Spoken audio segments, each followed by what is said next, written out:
50 states and did it in a record time of 33 days and X hours and minutes. I forget That was all a the crazy details. schedule you guys did to put that together. He literally, it was bizarre because you couldn't fly, say, launch at the border of New Mexico and fly into Texas That and didn't count. 2 states. That was one flight.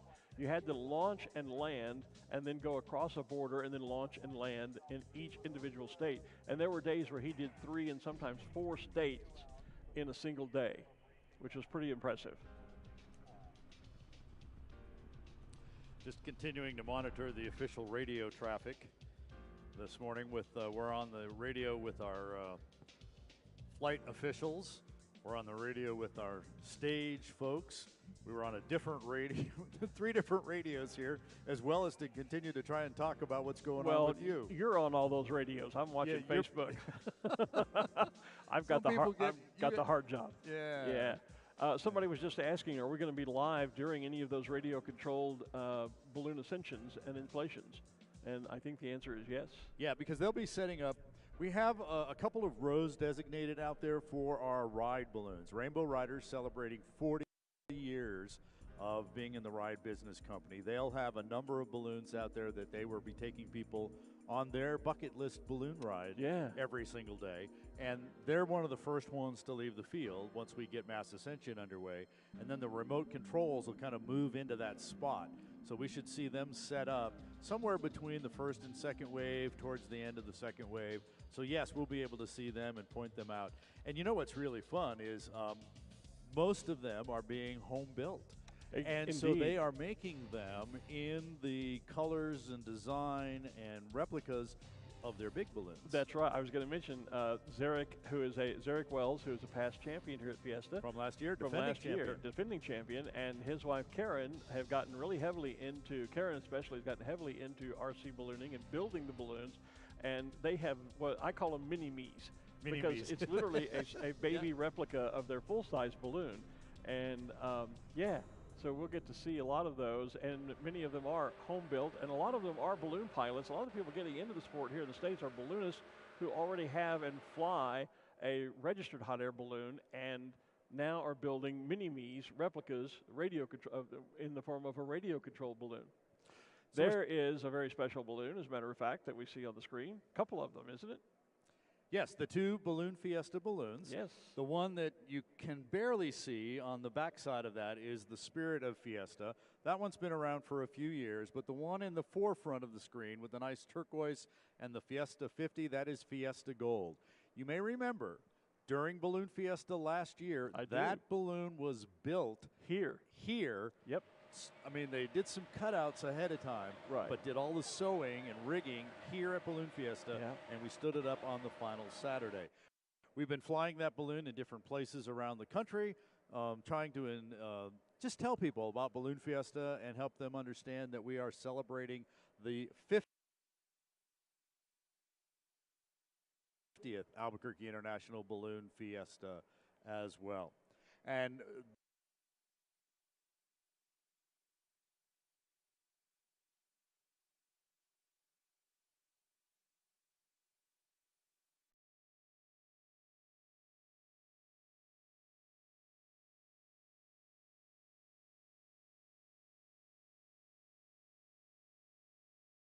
those will be our balloons of the day this morning. Judy Nakamura, who's the vice president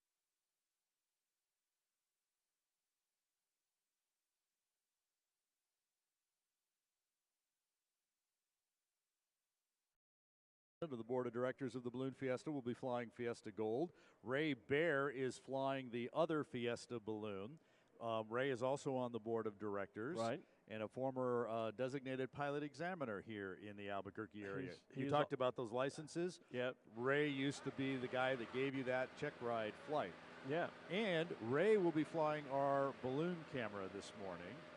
So balloon camera is there. You're getting these shots looking up inside the balloon as well. And that's coming from our Balloon Fiesta Live crew. That is, and that camera will end up in the balloon when it takes flight. In flight, absolutely. And I would mention that Ray Bear is also a past president of the Balloon Federation of America. I had the privilege of working with Ray on the board of directors some years ago. As I've been editor of Ballooning Journal, the official publication of the BFA, for 22 years now. and Ray as president of the BFA for at least one term, maybe two, I forget. But he used to be my boss, so I have to be nice to Ray. Oh, there you go. Well, actually, I don't have to be nice to him anymore. I used to have to be nice to him. No, Ray's a great guy, as is Dave, his son. Yes. Know them both good friends. They have the Bears have been heavily involved in Balloon Fiesta, and Dave actually runs the rally up in Colorado Springs over Labor Day weekend, Labor Day liftoff. You're the announcer up at that event, as I recall. I am. Yeah. So we're working our way towards getting our balloons of the day inflated, and I also see our Krispy Kreme balloons starting to inflate. Yep, I see. So you see where we're going now. I know where you're going with it. Go ahead. So Krispy Kremes, we normally set up 13 balloons. Right. Baker's dozen, marking the original 13. And there's a set of pilots that do that. Every morning we do Krispy Kreme. This morning, we are inviting the 13 balloons that represented the original 13 at Coronado yesterday to stand their balloons up and be the Krispy Kreme glow this morning. Right. And the first one of those is starting to inflate. We just saw it on the right side of the screen there, and you may notice it looks like a world balloon. It does. So the story there is Sid, we mentioned, had lots of balloons. He basically had a whole balloon company here, and the name of his company originally was the World Balloon Championships because they were organizing the World Hot Air Balloon Championships here. When they moved on beyond that, then they changed it to World Balloon Corporation, and he started making world balloons. And I've forgotten how many he made. There was New World and Perfect World and Ultra World and Future World and Small World. They had all kinds of them. And so in honor of the 50th and to remember Sid for all of those types of things, this is a brand new balloon. It made its first flight yesterday. It is called Beautiful World. Yes. And a little more of the backstory is that Sam, if I'm telling this correct, and you will correct me if I'm wrong, Sam really had the initial idea for Fiesta Gold, the 50th anniversary balloon, and the balloon we built last year. Right, and brought that to fruition. And one of the great moments last year was when he took Jewel Cutter in the balloon to see it and be around it. And Jewel was so impressed with that she wanted to do something this year to remember and honor Sid's memory. And she talked with Sam and said that, if they had this balloon built, then would Sam take the balloon and fly it and use it to promote and remember Sid's. And so the balloon is not only a replica of Sid's world balloon, but if you look closely, you'll see little stars and hearts that represent places around the world that have special meaning to Jewel and Sid. Yes. Just an incredible human story about the friendships that we make in this sport. Yep. And it's an amazing tribute to Sid, and well done by everyone that was involved in that. I love that shot of the balloon and then the video wall with the balloon on the video wall behind it. And then it goes on from there. That's great. I did talk to Jewel a number of times over the last few days especially, and Jewel wanted to talk a little bit more about why this is called Beautiful World. And the idea there is that she wants people to remember that ballooning, and especially Balloon Fiesta, really lets you kind of escape all the other things and remember that this is an oasis, that this is a beautiful place and a beautiful experience, and she just wants everyone to enjoy and remember and celebrate the beautiful world event that this has become. Well said and most appropriate. Thank you, Jewel, for everything that you've done. She's an incredible lady. It was such a joy to see her last evening, and hopefully we'll see her again this week, but always fun to see my friend Jewel and catch up with her. Marilyn Hunt is watching from home. Hi, Marilyn. I'm going to let you catch up here while I do some quick communication things here. Go right ahead. Also, Nell, who I did the shout-out to earlier, Nell said hello. She's watching this morning, so good to see that. Just checking around the field, now we can see, we talked about Beautiful World, another one of those very special replicas of the original 13, the white orb that you may be able to see out in the center part of the field there with the red parachute top from our vantage here on the rooftop studio. That is the replica of the Roadrunner Coyote balloon. There it is on the screen. See the white balloon with the red top? You can just see a bit of the Roadrunner on the side of the balloon. And if you look closely now, Fiesta Gold is standing up, and there you can see the silhouette of Sid Cutter on the parachute top of the balloon. Many really special features about these balloons that you really can have to get into and learn about to know the nuances of the designs of some of these very special balloons that we have with us here this morning. That silhouette up there basically mimics the statue that's that in is over front by of the Sid Cutter Pavilion, yeah. And I think that's the piece that really got Jewel started, really brought it home for her that you were talking about. Yeah, I think so. Yeah. And have you seen the statue? Yes. You know, and I know people are going to go on and on about me talking too much about Scotland. In Scotland, there's a statue, and it has a traffic cone on its head. It's a great tradition. I was just blown away when I saw the picture of the statue of Sid wearing a 50th Fiesta shirt with a cap and a cigar in his hand. Yeah, it's top like, hat. You know, yeah, top hat, right, exactly.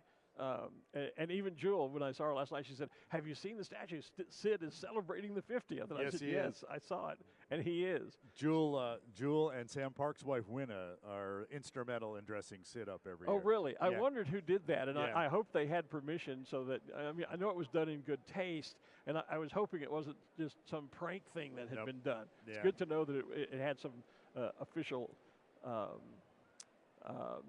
sanction to it, if you will, I guess. So there's Beautiful World standing up. The other thing that wasn't clear in the initial indications we had of the balloon is all the flags that are hanging as pennants around the base of that balloon, all the different places that Sid has reached out and touched in different places. Okay. And then, of course, in 72, Sid flew a balloon called Roadrunner. There was no artwork on it. It was just a vertical, different color striped balloon around here. But since he'd started this thing and it kicked off, he then came back in 73 with a white balloon with the Roadrunner on one side and the Coyote on the other side. And that actually was on the cover of the 1973 and I believe 74 programs. It is. I've got it at home. Big icon around those first World Championships. My friends Barbara Fricke and Peter Cuneo decided that they wanted to honor that legacy and those times as well.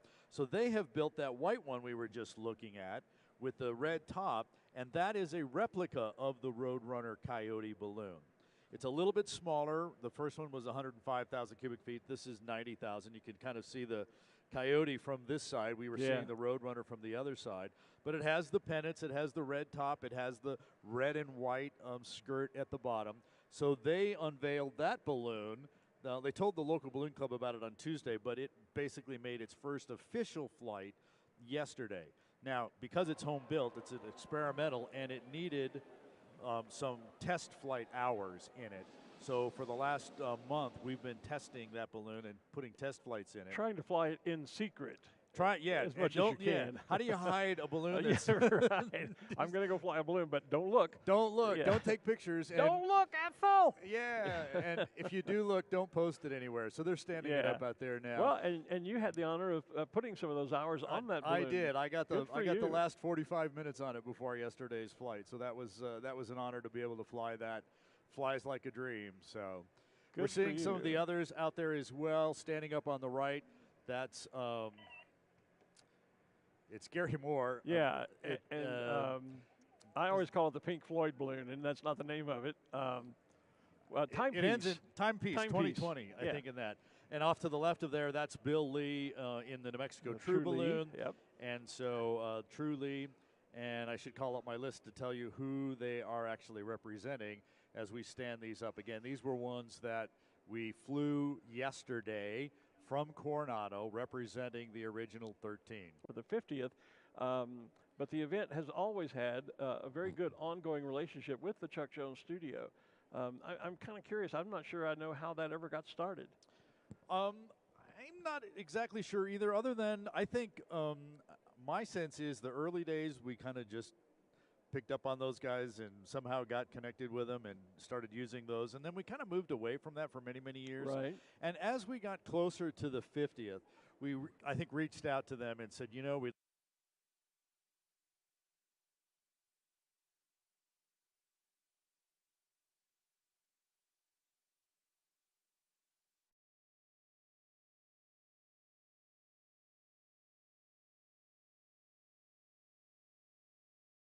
gallery they continue to kind of manage all that. So we were talking with them, and so we decided that we would make a series of 4 posters featuring those characters. Exactly, yeah. And it turned into a series of 5. 5, right. And so in part because of the pandemic. Exactly. Yes. So kind of a good news thing there.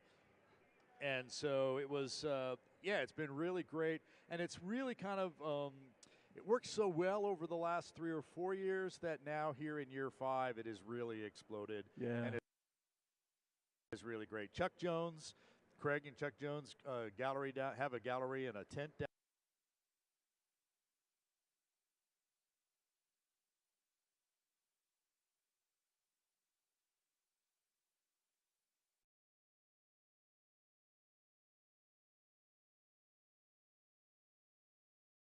there on the field. They've got a lot of Chuck Jones original prints. I've got to get by there then. You've got to go by and see that. They've been in business since the 70s and first time have made a pin. Oh, my gosh. And it's got Pepe Le Pew on it. That's not going to be around very long. Yeah. At all. A nice heart in that. So it's going to be a great.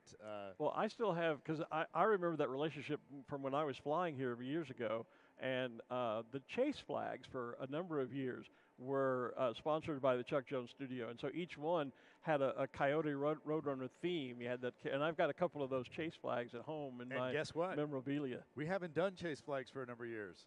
They're back this year. Oh, really? We brought them back. Yes. And they're Chuck Jones. Yes, they are. Illustrations. Outstanding. Yes, they are. So you'll see those on our trucks as well. Well, if any pilot out there doesn't want their chase flag when Fiesta is done with, please come see me. I'll trade you an official announcer pin for one, or maybe 2 pins.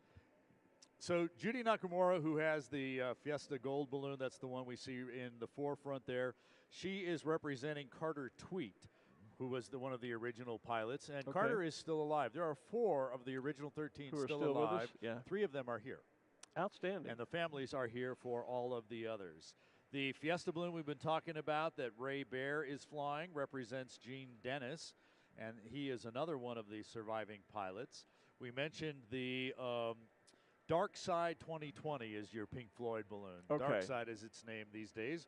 Dark Side 2020, that's Gary Moore, and he is representing Dennis Floden, who is the 3rd surviving pilot who happens to be here Captain as well. Fogg. Yeah. And if I can kind of go from the right side of that picture, if you guys will just stay on that for a minute. The teal one there is the Realty 1 balloon that's being flown by Jaybird Mason. He is representing Bill Cutter. Bill was Sid's brother. Yes. Yeah. And was instrumental there in the very first flight that Bill and Sid ever took in a balloon. Unintentional flight. Depending on who you talk to. Well, okay, that's the story I've always heard. Yeah, yeah. Next to that is the Crystal Blue balloon of Toby Brown's. He is representing Brent Stockwell. And then next to that, let's see, that is, where is he? Oh, Flying Circus with Neil Jackson. And that is, he is representing Oscar Kratz. We mentioned that Barbara Fricke and Peter Cuneo have the Roadrunner Coyote balloon. They are representing Wilma Picard. So people always ask, when was the first female pilot at Balloon Fiesta? Year 1. In 1972. That's Year right. 1. In fact, we talked about this being a Roadrunner Coyote balloon race. Yep. Wilma came in second. Wilma came in second. That's right. Wilma came in second. So the orange and yellow one that's kind of a little on the left of the screen there, that is our Krispy Kreme balloon being flown by Jeff Duff. And he is representing Don Picard, Wilma's husband, who came in first. Yes. His distance was 184 feet. Wilma's was 206, so only 20 feet difference. But think of that distance, 184 feet. We just finished a world championship where first and second place would have been separated by millimeters. Yeah. Millimeters. Yeah. Mere fragments of an inch. Yep. And yet in 1972, 100+ feet was first place. We've come a long way, baby. We have come a long way. There's the Krispy Kreme logo on the side of the balloon. Of course, Krispy Kreme always the sponsor of this sort of interim activity that brings us from the Dawn Patrol show up to the flight of the nation, the flight of the balloon of the day. Sorry. And we are getting close to our opening ceremonies and our national anthem, some special activities going on as well. Right. One of the other shots that we had out there was the solid orange balloon out there. That is Orange Crush, and that is being flown by David Bristol, and he is representing Carl Steffen. Although at the moment it looks like he was going up, and now the top's been pulled out. Yeah, the top's been pulled and he's deflating, so maybe they're going to reset something and start over. And actually beyond them, I do see our I think our Rainbow Riders ride are balloons. And here's a shot of the flag being prepared. And that would be the Exxon Mobil balloon standing up right behind the back of that shot. And you can see we're in the Spirit of Fiesta balloon, looking at the Fiesta Gold balloon right next to us. Yep, and you can see there around Fiesta Gold, one of the special nuances to the design of that balloon is that there are replica images of the original 13 balloons on that 50th Fiesta balloon. That was another one of the surprises. Not only that we made this balloon here last year, but when we unveiled it, all of those balloons around the side balloons were there. And the replica of Sid at the top. The silhouette of Sid up at the top, yeah. Yeah, I can still remember the excitement when they inflated that on the last, actually it was going to be on Sunday, the closing day for Fiesta, and last year the weather was questionable, or the forecast looked like it would be questionable, so we moved it up to the final Saturday. And I can remember in the excitement on the field as people gathered around to see that balloon inflated for the first time. There's Orange Crush standing up there now. He is. Got whatever he needed reset. Yeah. Rainbow Riders now beginning to take shape on a couple of rows back from the Krispy Kreme group. And they just celebrated their 40th anniversary of operations. Yeah, pretty incredible. Scotty Appleman, our good friend who runs Rainbow Riders. Congratulations to him and his entire team. I've got some family coming out from Texas tomorrow, a couple of my cousin and her husband, and in our various texts, she had said they were hoping to take a balloon ride, and so I said, well, you need to get in touch with Rainbow Riders. I don't know if it was too late by then or not, because I know sometimes they sell out very quickly. They were sold out months in advance. I would have thought so for the 50th. Months in advance this year, yeah. So I don't know if they're getting a balloon ride or not. My suspicion would be probably not. I think they were probably too late in planning that this year. But they'll be here and hopefully going to come say hello to us on the roof tomorrow morning. That will be fun. Yeah. My cousin Patty is daughter of my mom's brother, Uncle Don. This is a good time to talk about the design of a balloon. You see that fabric that's kind of just hanging loose there. That is the parachute top, the one we talked about with Sid, et cetera, on the Fiesta Gold balloon. Right. But that is the vent that is being tabbed in with Velcro tabs by those crew folks. That's only held in by the Velcro tabs when it's on the ground, on the side. Right. Air pressure holds it in place once the balloon's inflated. And they'll pull all those Velcro tabs loose once they stand up. And then the rope coming from the center of that is the crown line, controlled by a crew person who will use that to help stabilize the balloon on inflation and use it to help bring the balloon down on deflation. And so they'll continue to put those tabs in as the air fills in, and they'll stretch it out so that it gets nice and fully packed with cold air before they ever turn the burners on. That's a maneuvering bit. When I'm trying to explain that to crowds at balloon rallies, I'm sure you may use the same analogy. I explain it a lot of times. It's like a cork in a bottle. You can pop the cork and everything comes out of the bottle, but you can put the cork back in and it seals it back in place. Yeah. Dave Turley just said hello on our feed. And Dave, I hope you noticed I am wearing your pin this morning. Dave is one of the pilots over in England that was at Longleat with us, and he came up and handed me this pin right there you go. Right there, and said, be sure that you're wearing that at Fiesta. He's going to be looking for it. So, Dave, I hope you saw that I'm wearing your pin this morning. Haven't done a lot of pin trading yet. Send money. Yes, send money. Right, yeah. Or more pins. That's a promotional announcement that went worldwide. The impressions are goodness knows how many, so you owe me a lot of money, Dave. Yeah. No, that just, again, speaks to what Jewel was expressing in her thoughts, that what an amazing world it is that we live in, and how ballooning does help you to make friends. I've got friends around the world that I would never know if it were not for the sport of ballooning. It's now time for the national anthem and the launch of our balloon of the day. Please direct your attention to the balloons and the national anthem from the choir of the Cathedral of St. John's.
The choir from the Cathedral of St. John.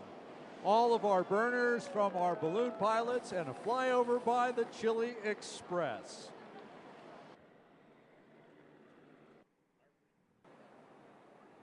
Our presenting sponsor balloon from ExxonMobil. We're powered by ExxonMobil this year, also airborne, flying the New Mexico state flag with us. And we're going to watch for the Chili Express to come back over the field in just a few moments.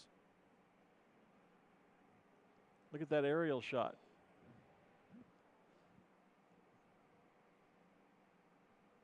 I'm looking at a monitor that you can't see, where we're seeing our Balloon Fiesta live camera in the balloon. That's the delay. They just saw that. Okay. That's the delay shot. All right. So the people did see it. They Good. saw it. Yeah, you're just catching up. Well, I'm not sure which monitor to look at to see what. This is probably the only place in the world where I am technically challenged to see what's going on. Wow, that was an awesome shot. Look at that. There's the balloon with the flag. There's the Chili flight, and then all the burners. Got it all in one picture. And the shot from our balloon cam is we're just south of the field.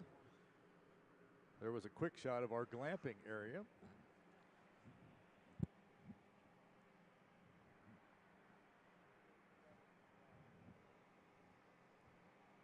And our Chili flight should be swinging back around here momentarily from the east side of the field.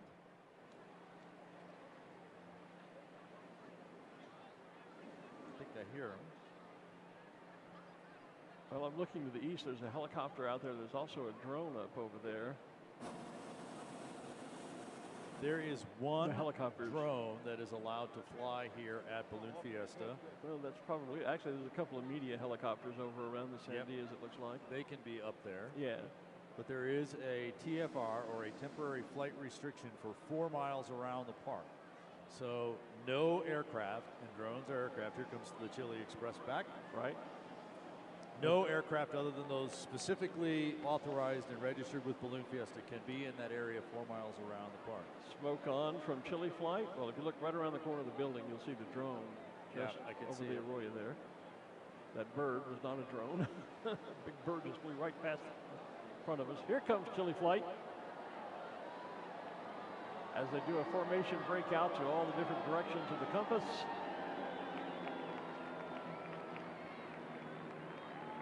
A group of volunteers that fly these planes as part of the Chili Express and do these flyovers at a number of events in the Albuquerque area, New Mexico. We appreciate the Chili Flight Express guys for giving us our dual flyover this morning to get us started at the 50th Albuquerque International Balloon Fiesta. And that said, we are now airborne. First with Dawn Patrol, then our balloons of the day. And there goes Gary Moore. There goes Gary, yep.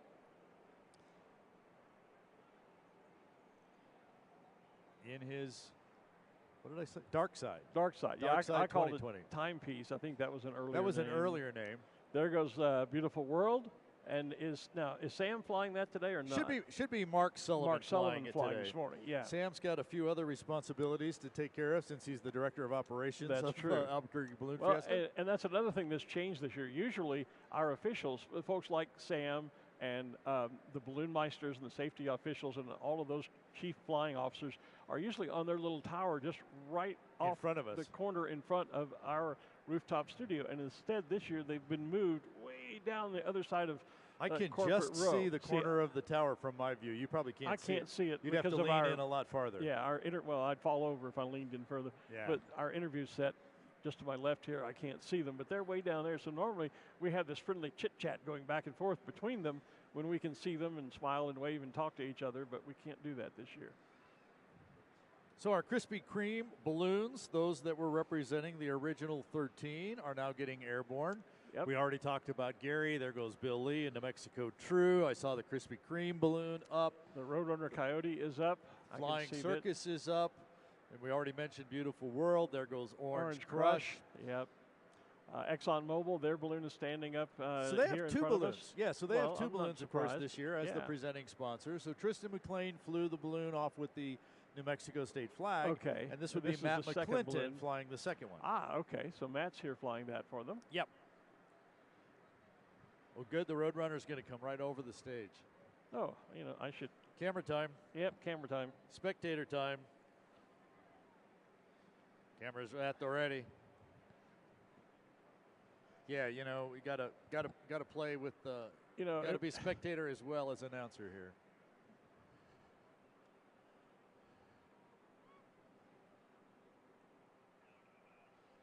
It would be nice if I had put the battery in my camera. I got to dig out my backpack. Oh, no. Well, I can use my phone, but my big camera needs a battery, and I put it on charge last night so that I would have plenty of power this morning, and I went to take a picture and thought, why is the screen black? Well, it's because there's no battery in the camera. Hey, I think Ruth has one of our roving reporter, Ruth Lind, is with us again this year, and I think she's got a live interview with, what was it, the 1970... One of the early, I don't remember exactly, we'll find out, but he has his 1972 jacket. He was a balloon meister 1 year. Let's just let Ruth tell us. Tell us, Ruth. Take it away. He does. Hi, you guys. I'm here with Mark Wilson. He was the 1979 Albuquerque Balloon Fiesta Balloon Meister. What's it like to be back after all this time? Oh, this is amazing. It just, what I was talking earlier about, when I was a balloon meister, it was like 300 balloons, and I thought, we're not ever going to be able to do more than that. And watching this thing grow and watching the community, and that's what makes this work. It's just so cool to be here and see it from this perspective. Now, remind me where it was in 1979. Where in Albuquerque? It was at what they called Sibbs Field, which is almost in the middle of the town now. And so the first one, of course, was at the fairgrounds. And so Sibbs Field's that way, but much smaller than what this field is. And it was dirt then? It was it was dirt, and it was dirt and mesa. And this is luxury stuff. And how many times have you been back to Balloon Fiesta since '79? Well, I'll sneak in at night and watch the glow and buy a $25 corn dog, and so I come once a year, and I still live in Albuquerque, but I don't. You have to get up way too early. Yeah, we all do that. Yeah. All of us balloonists, we're used to that. Now, guys, I'm going to have Mark turn around because Mark has on his original 1972 Balloon Fiesta jacket. So can you turn and show our camera?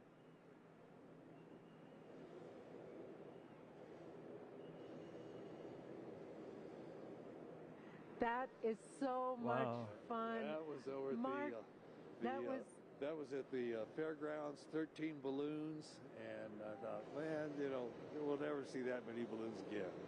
Never see that many balloons again, and here we are. Well, Mark, thank you so much for joining us this morning, and I hope you enjoy Fiesta this year. This is great. I'm having a great time. Great. Ken, Glenn, back to you. Okay, Ruth, thanks. Good to see Mark. He actually showed up at the local balloon club meeting a month or so ago, and it was great to actually meet him. I'd seen pictures and heard about him and all those types of things. Just to kind of clarify things here a little bit, because I see there's some misconfusion on our chat deals here as well. What is considered the first balloon fiesta is that gathering for KOB of 13 balloons at Coronado Center on April 8th, 1972.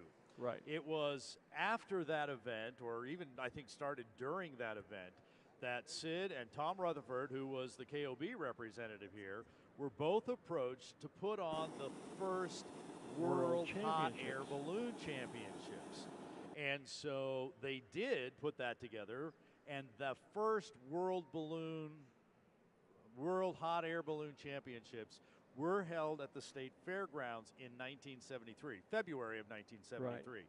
So that's where I think this first confusion comes in. Yeah, which came first, the chicken or the egg? Yeah, the first gathering or the first Worlds. Well, the first gathering, and then we held the first World Championships. But the Coronado Center gathering is the first fiesta. That's what we consider to be the first fiesta, exactly. And then, of course, like I said, we had the first Worlds, then we had a rally in 74, then we held the second World Championship hot air balloon race in 1975. And that was the first year we moved to Sims Field that Mark was just talking about. Yeah. And it was during that first World Championship that Sid came up with the idea of having the launch directors in the black and white zebras or referee suits. And that's how that became a tradition here at Balloon Fiesta Park. That is it. And while we were at the fairgrounds in 73 and 74, most of the spectators were up in the grandstands, in the bleachers there. But of course, at Coronado, no restrictions for being able to get near the balloons. And that has carried on through today, because this is one of the few places you can actually be on the field, on the flight line, if you will. Yeah. With balloons taking I off. posted a picture of Fiesta on my Facebook page just a few days ago that had, actually I didn't post it, Benny Boss, one of our official photographers. Benny, hi, wherever you are out there this year, posted it, and it was a few of the balloons with, massive crowd all around it.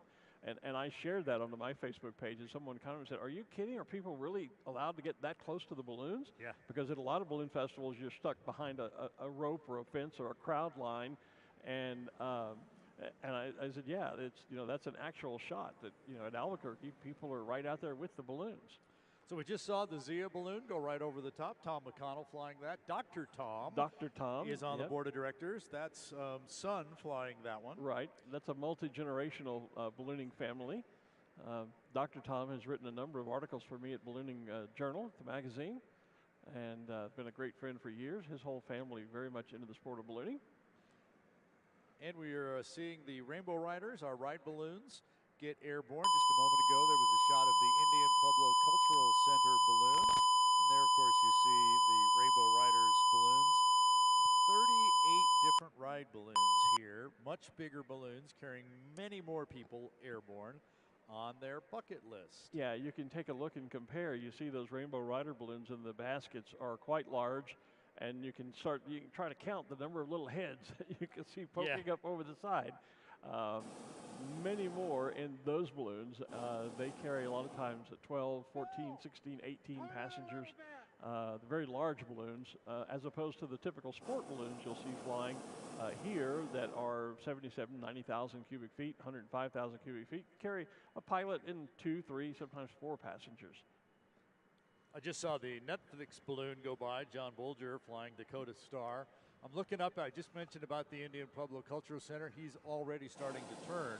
So those winds up higher that were turning to the north, that has dropped. So you don't have to go nearly as high to turn around and go back to the north. And there is a brand new Kubitschek-built balloon for the United States Air Force. I was going to say, off we go into The wild blue yonder. Rusty Manning flying the Air Force balloon for us. The Air Force, of course, celebrating 75 years. Glad to have the Air Force here.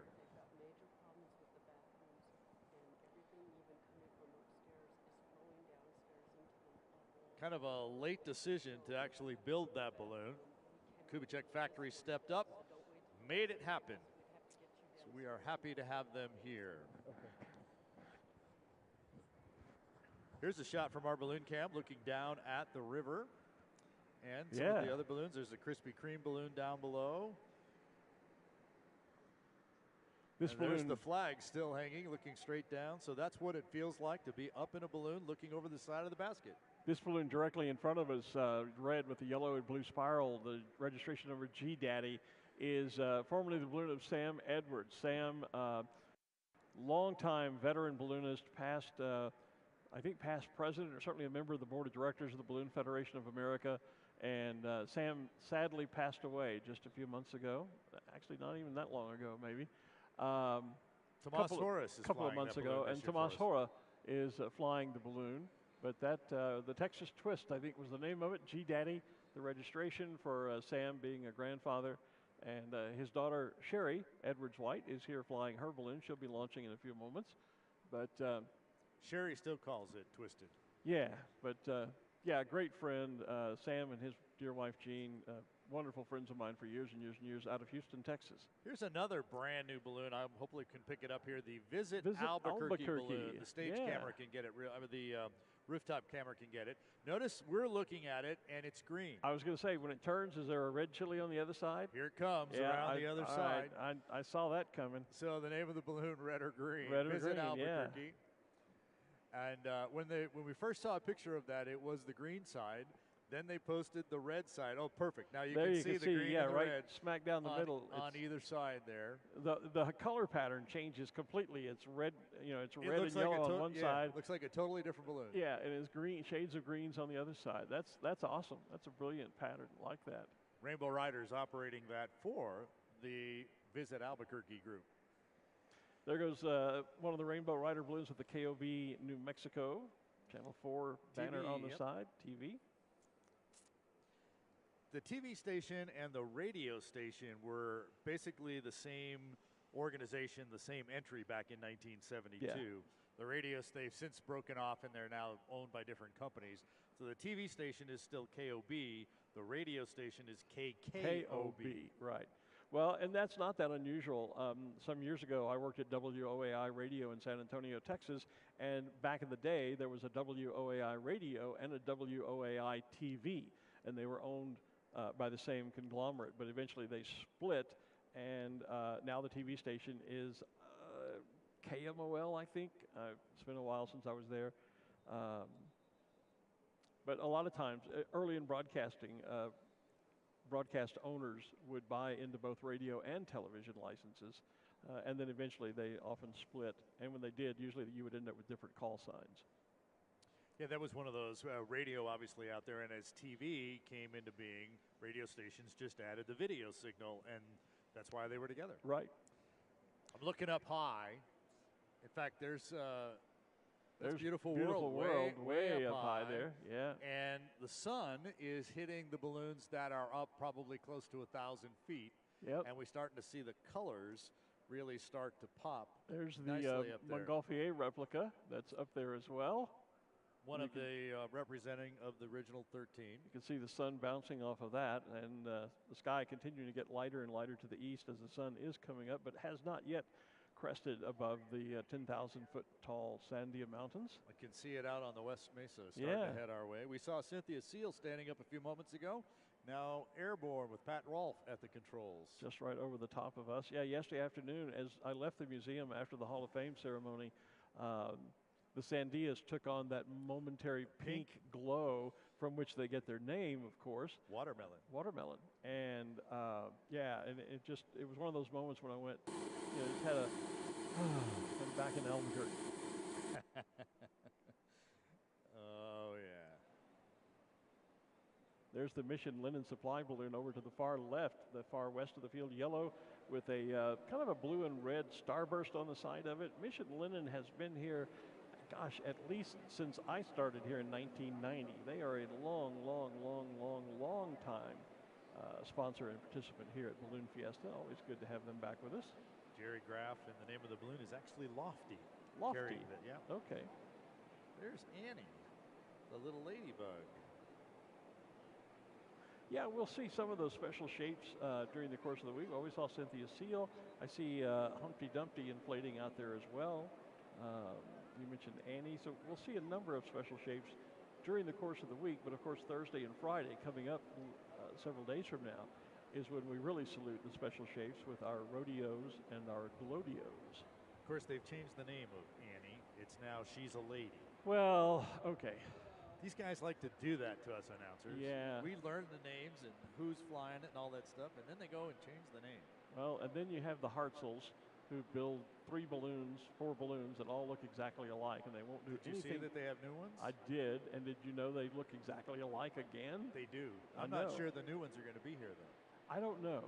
We'll have to wait and because see. they were over at the Worlds, which Yes, just wrapped up over in Slovenia. Is that where the Worlds were held? I think. Yeah.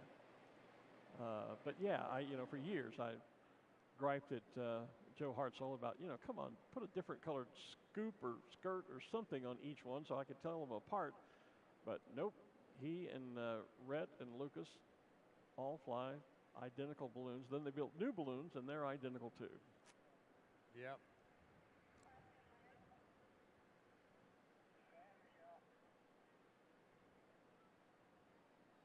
So because of the number of balloons that we have here, we launch in waves. However, the field is big enough that we can start at the south end and at the middle.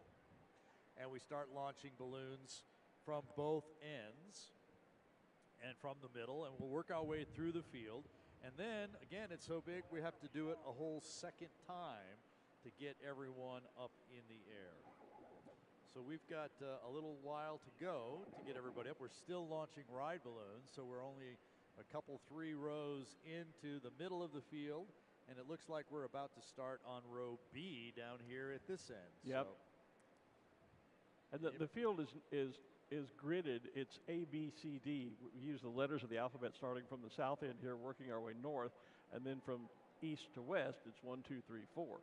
So your launch site might be A7. And that would be first row, 7th position over from the east. There's Itsy Bitsy Spider, seeing it for the first time this year. Yep. There goes when She's we're a Lady. When they're close down here, you can really hear up here on the roof. We can hear the cheers, which basically is, hey, someone's just launched. So, yep, there she goes. She's a lady in flight. Somebody on Facebook, let me see if I can. Hi, Canada. Glad you're watching. Someone pointed out that the carousel is over there. Yes, it is. Frank Campanella. Just behind that is, I'm pretty sure that's going to be Billy Broker in the city of Plano Balloon. Plano, where you were just a week ago, has an outstanding hot air balloon festival. Look at the shot from the sky of all the balloons. Oh, yeah. Yeah, look at that. Because they're all headed out to the northwest. Kind of go south over the field, and depending how fast they climb, they will turn around at a few hundred feet up, maybe about 400-500 feet or so. I've never seen this before. I'm looking at the Facebook feed, and there's like, what do they call that when you can see what's being said? It's in closed captioning. Oh, And it's closed captioning of what we're saying. Both Facebook and YouTube have been working to turn that on. So yes, it's live closed captioning happening on those. Good morning, Sam. Morning, Sam. Look who's just joined us up here on the tower. Our director of operations. We talked about the river. There it Gary is. Moore, yeah. Dark Side 2020, going down to try and do a little splash and dash. The idea behind a splash and dash is to just get the bottom of the basket, the skids underneath. You get those wet. You don't go in deep enough to get your feet wet. That's now, right. The really good news about the Rio Grande, you could go all the way and touch bottom and probably not get your feet wet. I'm not sure that's good news, but you I can't understand. mess it up. You can't bury your basket in water up to your ankle, I up to your knees. I understand what you're saying. Yeah.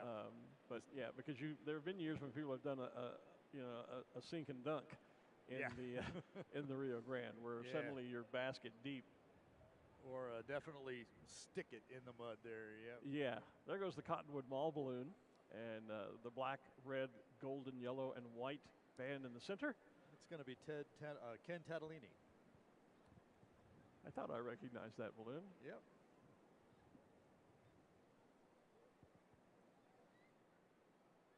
There's Phillips 66 and Dos Equis. A couple more of our big sponsors here. Right in front of us, Dave Melton in his purple with the rainbow equator colors going around it.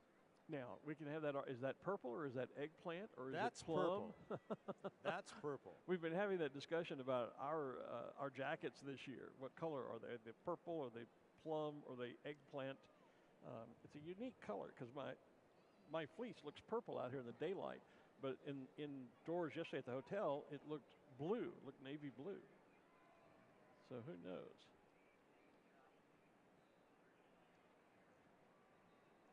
What a pretty day. Oh, just, what a way to start off the 50th. Just an amazing Chamber of Commerce day. There goes the City of Plano balloon and Billy. Right broker. behind, right behind it, the U.S. Bank US balloon Bank, with Scott McClinton. Scott McClinton, yep. The Colorado flag balloon is one of the Rainbow Rider contract balloons that come in from all around the country to give those precious balloon rides here at Balloon Fiesta. One of two. So when you see another one later, don't think, what? Deja vu? Came back. Oh, there are two of them.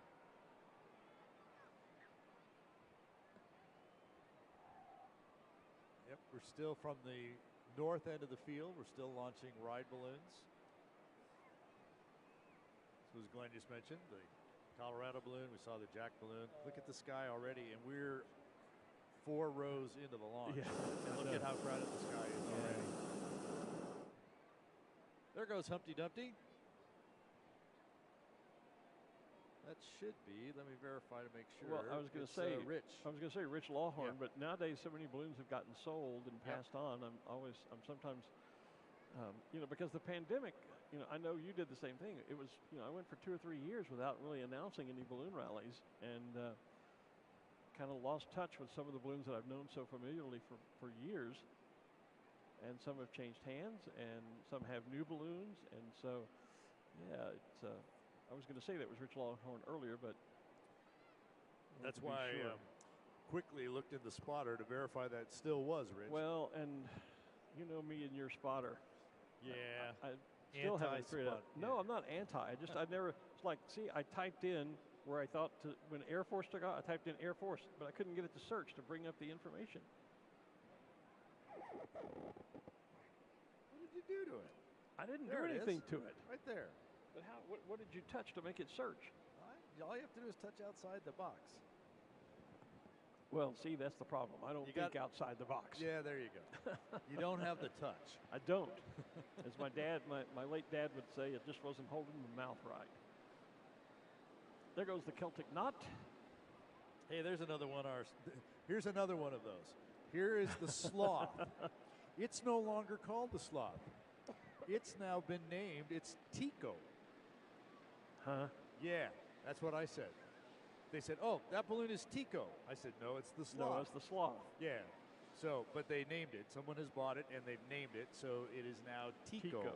Okay. So I'm saying it's Tico, the sloth. There you go. Like Santa the Claus. There you go. That's it. That's it. I caught just a quick glimpse while it was on camera. Right next to it was the Chick-fil-A balloon. Right. And there it is. Yep. And I was just going to mention, that's sort of become my favorite go-to restaurant. It's right on the way home to the hotel. And the last 2 nights I have dined on Chick-fil-A. Craig Kennedy flying Chick-fil-A for us this year. Oh, They wow. now have a balloon that's basically stationed in New Mexico. Okay. We'll be flying around and doing promotional events for Chick-fil-A. Well, I'm glad to know I'm supporting my old friend Craig. There you go. Craig, of course, was the director of our Dawn Patrol show for a number of years, and flew for Intel for a number of years. There goes the watermelon balloon. We talked about the Sandia Mountains, Sandia being the Native American word for watermelon, and it gets that name from that wonderful pinkish glow that it takes on. Excuse me, that the mountains take on just at sunset. Well, here goes a watermelon balloon. You can see the greens of the rind at the top and bottom, and then the meat of the watermelon, the pink and red inside with the always present watermelon seeds. Bob O'Brien flies that, and he calls it seed quoll. Seed quoll, okay. Well, we had a dear friend in northwest Louisiana that had a watermelon balloon similar to that. And years ago, when she first got it, we were all traveling to a balloon rally together, and we were on the radios talking between chase trucks and trying to come up with names for it. And I christened it Melonaire.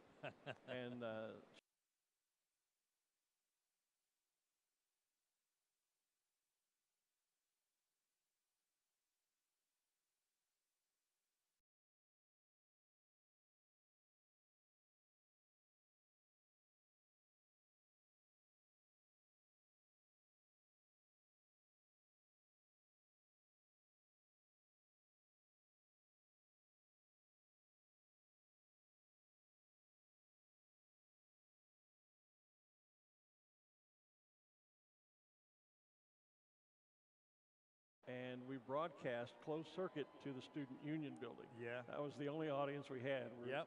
Student Union. But that's when I got behind the microphone for the first time. And that was in the spring of 1972 at Lamar University. Shout out to my debate coach, Mary Alice Baker, if she's watching. My first job in radio was also in college on a closed circuit. We went to more than the Student Union. We also went to the dorms. Oh, well, see, you were much ahead of bigger, us. Yeah. much smaller school. Yeah. And Lamar now does have its own NPR radio station. It was just a shot off.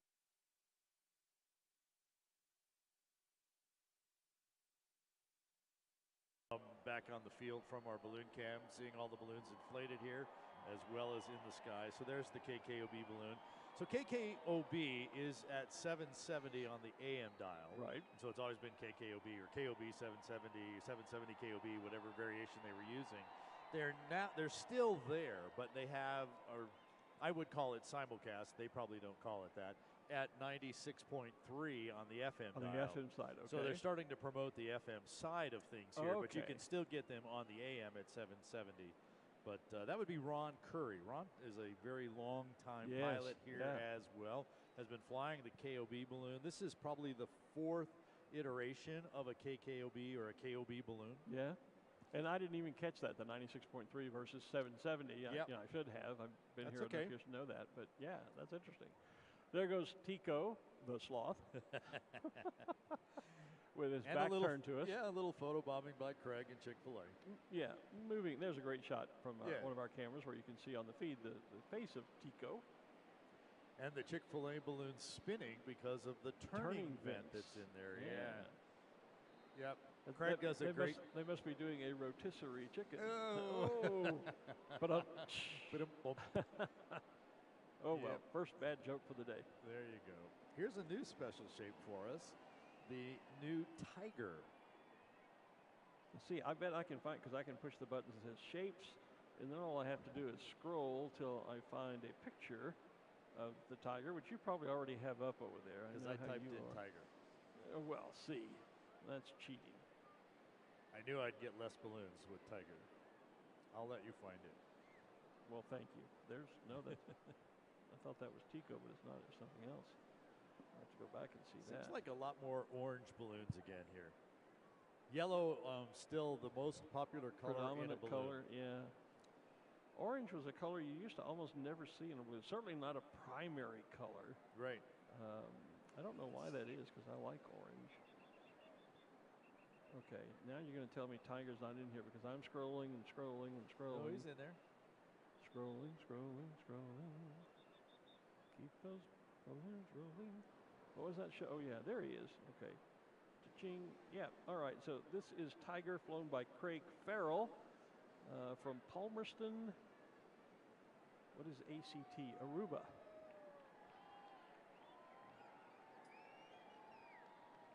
Yeah. Yeah, okay. The only Aruba I know is the one that's in the Beach Boys song. I think that's an autocorrect thing. I think Craig is actually from Australia. Oh. Because he was in Plano last week. Okay. Well. Yeah. So much for your spotting. There you go. I your know. Spotting. There's a whole lot of manual adjustments, and I try and automate some things. Yeah. And, you know, sometimes autocorrect doesn't always work, so auto adjust doesn't always pick up the right country. Hey, you know, when pigs fly, there's Hamlet. Doug Gant flies Hamlet for us. Doug moved to Albuquerque a few years ago. Yes, he did. After used to live in Florida, and probably glad now that he doesn't. Other than he has family still there. Yeah, our thoughts and prayers to all the folks in Florida that were so incredibly impacted by Hurricane Ian. I know one of our balloonists here, Sean Askren, lost an entire vacation home down there. Just wiped off. It was on one of those islands that's now completely underwater, and just absolutely wiped out. Another balloonist, though, Terry Dillard, is on his way here. He and his wife Debbie had gotten as far as Memphis and then decided to turn around and go back when the storm changed track, because they manage a marina that is largely a community of senior and retired citizens.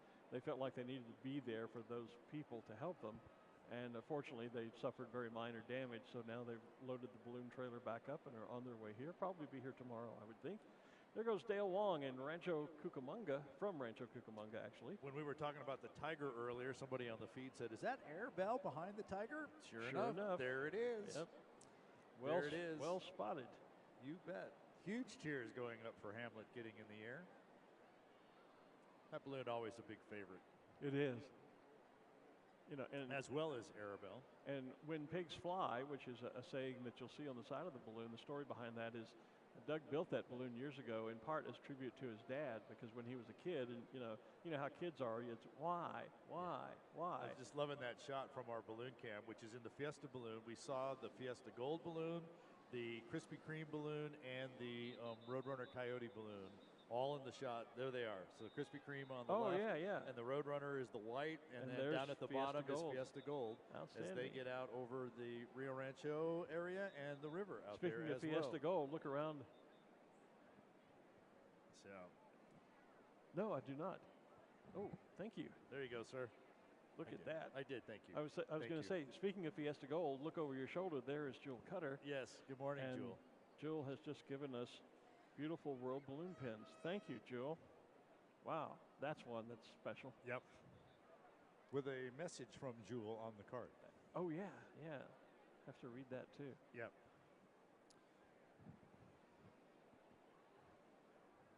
I'd say Jewel we've got carrying on the legacy of Sid and just bringing everyone together. Speaking of bringing people together, I would say she's done that. Take a look at the crowd out there today. Yep. I don't know that I've ever. It goes all the way to the Western Arroyo. I don't know I've ever seen the crowd go all the way across. All the way across the field. We spend so much time telling people to move to the west so that you can move away from some of the crowds to get over here. But you're right, it goes all the way across this morning. It literally is, 4, 5, 6 people deep all the way across the field. I don't think I've ever seen that in 33 years here. Thank you for being here, and thank you for watching us on Balloon Fiesta Live. Yeah, we are excited to bring this to you. We've not engaged nearly as much with the feeds as we have in the past. Keith Berry, hi, Keith. Nice to see you. Because there's just so much happening on the field this morning that's hard to keep our attention. Yeah. The first morning is always crazy anyway. There's so much going on and kind of getting back into the flow of doing things.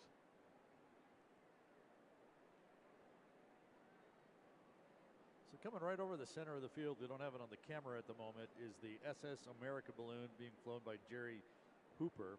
And every time I see that balloon, I'm reminded of Betsy Ross, which was the first balloon that Sid Cutter brought. It's not quite the same, but it had very similar. Jerry's got the gold bunting up at the top. Betsy Ross's bunting was a little bit lower. I don't believe Betsy had the pennants. But every time I see that, I'm reminded of the original balloon that came to New Mexico back in 1971 that got everything got Sid interested in ballooning and doing things with ballooning. There it is. Which, of course, as he was flying it around in 71, led to the conversations for the Coronado Center in 72. A moment ago on the feed, we had a picture of, what is it, Pencil Boy? Yes. Yeah. Looks like I didn't see him. Yeah, he was just on the screen for a moment. It must be on the far north end. Yeah, it was still a cold inflating, still lying on his side, cold inflating. But I had a quick shot of it that I could recognize. That's another one of those very nuanced designs, because once it stands up, you'll see the Pencil Boy's wearing sunglasses.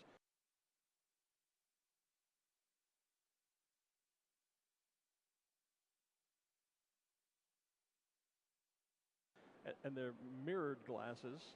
And the mirrored glasses are a reflection of a Fiesta Mass Ascension. I just heard our camera person in our balloon cam is actually taking pictures of his house as he flies over it now. Hi, Mom. Yeah. So now, what's the story? See this beautiful teal balloon, kind of a teal blue with the white. I was going to say storks. I don't think those are not storks. I don't think. What are those? They're birds of some sort. I should remember that, but well, since you put everything into the spotter. So he was here last year. Was he? I don't remember that. But I'm not remembering. As soon as I find it, I'll. Okay. Unfortunately, blue and white are also very popular colors. Very popular, yeah. If you just search. Okay, now how come when I put in fractal, it draws up this balloon? That's not a fractal balloon. Probably picked up a pilot name or something. Okay. Because you can search by lots of things. Well, I'm not having much luck searching by anything. Speaking of the Hartzels, as we were, and they're identical balloons, there are two of them, even spinning in the same direction. One's moving a little faster. One's moving, and one actually has silver outlines around the stars. Joe Hartzell and his sons, Rhett and Lucas. It may be that Lucas is not here with us. I'm betting that's probably Joe and Rhett this morning. Back from Slovenia in the World Championships. I think it's his 4th U.S. National Championship this year. Father Joe has won 5, and they fly balloons that look exactly alike. I wonder if they ever switch. Get into each other's. Yeah, I think they do, and I think they do it just to aggravate me sometimes when I'm announcing rallies. There's the Tiger balloon, kind of behind one of the Hartzell behind balloons one of the that Hartzell you're talking balloons. about. Yeah. Hey, at least they're starting to go different directions now. Yeah, that's true. At least there's that. I'm thinking the one with the silver would be Joe. I think that's Joe, and you can also tell because Joe is a little bit shorter than Rhett. And usually wears a ball cap. Usually wears a ball cap, exactly. And so, looking at just the tall, pilot tall profiles, pilot in this one. the tall pilot in this one, I'm thinking this is Rhett, who's about to pass directly overhead of us. We're giving away announcer secrets here. I though. know. You know that? Yeah, I realize that. Yeah. That's okay. We need some folks to start thinking about taking on this announcing job. I was going to say, we can't do it forever as much as we'd love there's to. not that many of us in this profession. And, last year, I guess it's okay to say, I actually had a conversation with you and Sam Parks about potentially making, this might be my retirement song. It's not, so don't, everybody. When I said that went apoplectic, and so I'm not retiring yet. The applicant yet? Not yet, but it may not be far away. You never can tell. Although last month was update your resume month, so. Was it? I missed that. But, you know, yeah, I mean, honestly, there aren't very many people around the world who do this professionally. And which is why it's easy to be at the top of the game. that's right. Yeah. There's something called job security to be had there. There is the Phillips 66 balloon standing over close to the main stage area, and I think inflating just beside it is Smokey Bear. Yep. And that's my usual point to say it is not Smokey the Bear, just like it's not Santa the Claus. But it is Tico the Sloth. It is Tico the Sloth, but it is Smokey Bear and Santa Claus. There's Arabelle, too. There's no the. And you can say Arabelle the cow if you want. Sure. If you want. Sure. Or although they prefer Arabelle the Creamland cow. Creamland cow, of course. Hey, there's Master Yoda getting airborne. There's still one of our original Krispy Kreme that was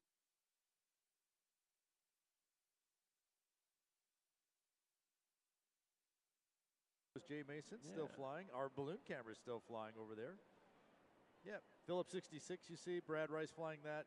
Beth Wright Smith standing up, Smokey Bear behind it. Right in front there, the snowman, that's going to be Seasons. That's the Seasons balloon. And just launching, talking about orange balloons earlier, the orange balloon with those multicolored swashes, I believe that will be Pat Fogue flying that balloon for what is it, IMTS? Yes. Unless you're me, I like to call it the LMTS. No, it's IMTS, I know. Yeah, isn't it the International Manufacturing Technology Show, Trade Show? Something like that. I should know, I forget. Yeah. I'm glad you don't remember. No, I don't.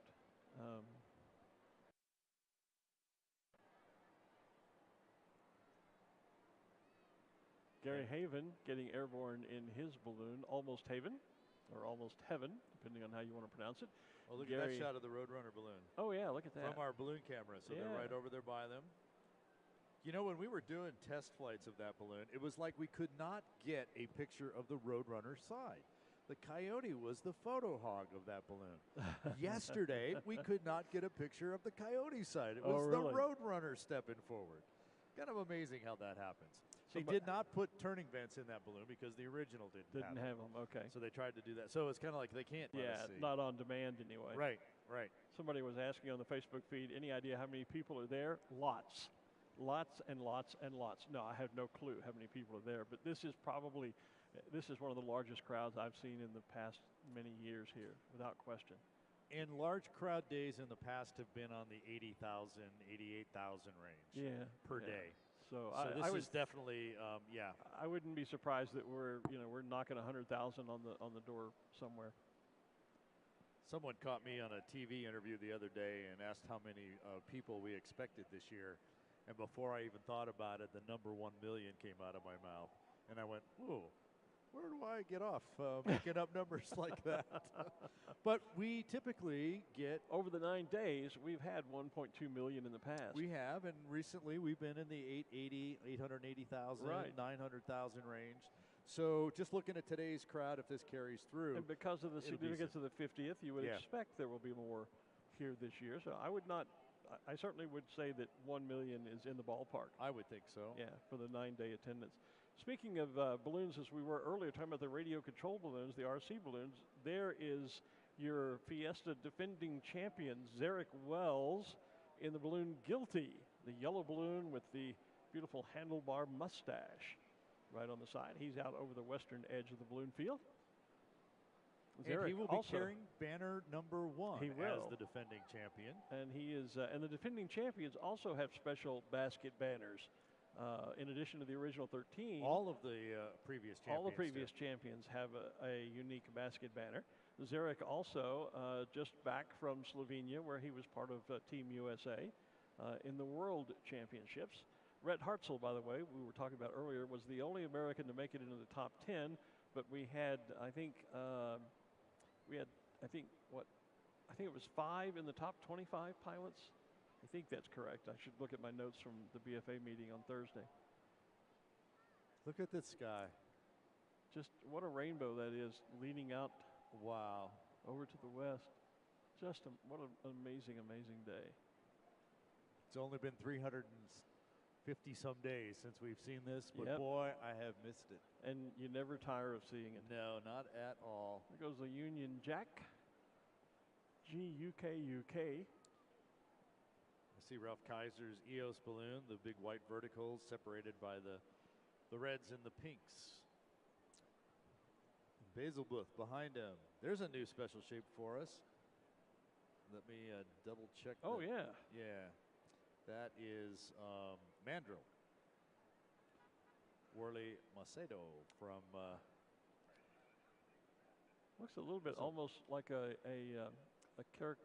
character from Lion King.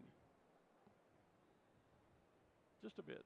And I don't know why. there's one of the fox balloons behind it, and then off the right, that's the big hug. The big hug with the bear and the. There goes Mandrill in the air. There goes Mandrill. The bear and the elephant hugging each other. There goes Seasons over toward the center of the stage.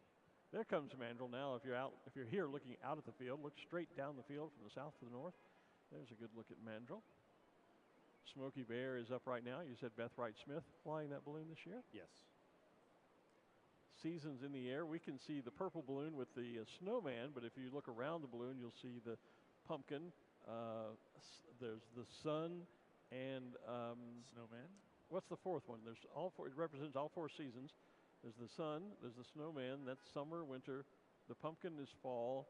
So what is spring? Is it the daisy? Is that I think what it was? Yes. Yeah, it would be flower? it's a daisy. Yeah, That's right. Yep. okay. Yep. I do remember that. I still love the shot from the air of all the balloons. Mandrill is Up there. That's a pretty awesome looking balloon. Isn't it? Since I have my highfalutin camera here with me, I might. And it's got a battery in it now? It has a battery in it now. Yep. I might, although just as I do that, he's now turning toward the. Do you realize we're still in the first wave? Yeah, I know. Yeah, there's a good shot of Smokey. And that looks like should make. Oh, yeah, it's gonna be. Well, maybe not. Let me check. See if she's in. Yeah, right next to Smokey, the blue at the top and the bottom with the yellow in the middle and the red. That is Vacation. Janet Safara wanted me to start playing the some vacation song that I've never heard of, but I guess it's a popular song. She wanted me to play that every time she launches, and I had to decline. There is Belzebeth. That is Sydney Severin out of from Villers-le-Ville, Belarus. That is kind of the black, devilish looking thing there. The black horns, the white eyes. Belzebeth is the name of that balloon. There you can see why we like to fly out to the west. The houses get a little more sparse out there. Few and far between. Yeah. Lots of wide open landing sites. There is, now I don't know if that's Mike Bowens or Betty who's flying the balloon. The one with the musical staff around it and the piano keyboard around the bottom of the balloon. You see that one? And we discovered last year the music around the balloon. You know what song that is? Do you remember? Was it Yesterday? Yesterday by Paul McCartney and the Beatles. There it is, coming right into view on the right side of our screen. Yeah, there he goes.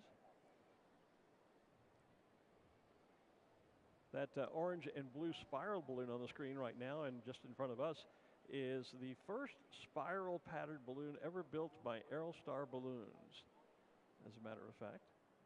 That was Twisted Gator.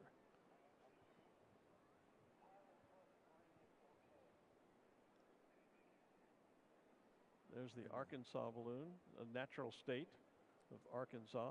Some years ago, I did an article for Balloon Life magazine that we titled Ships of State. And it was all about the many balloons that are many state balloons that are out there. There's not that many left anymore, but Arkansas still has one. Another new special shape just on the screen there, the new alien balloon. Yep, this is, I forget his full title. It's something about benevolent leader, and coming all the way from the UK.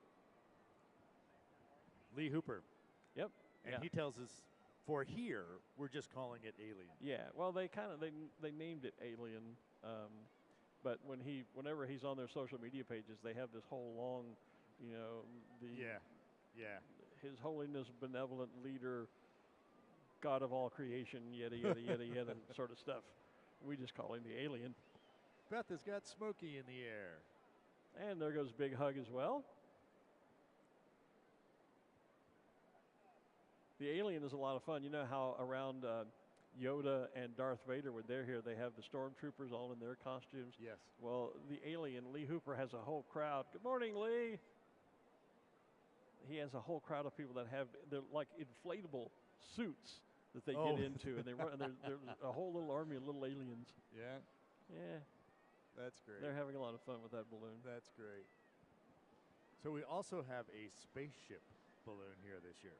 Is that the flying saucer that I saw in Plano? Yeah. Yeah. Yeah. Yeah. And it's got the little aliens in the windows, kind of the cockpit, if you will. Yeah, we're expecting to see that one this week as well. Maybe just for the shape days. I have to go check for sure. So now that's the flying bus. Oh yeah, the VW bus. Almost looks like a VW on. I don't think it is, but that's the flying bus we're seeing in the center. Probably there. what it's meant to be, or yeah, an homage to a Volkswagen bus. I see Pencil Boy sticking up above the crowd, launching above the crowd. I guess that's why he's sticking up above the crowd, is because he's launching. He's launching, rising above. Imagine that.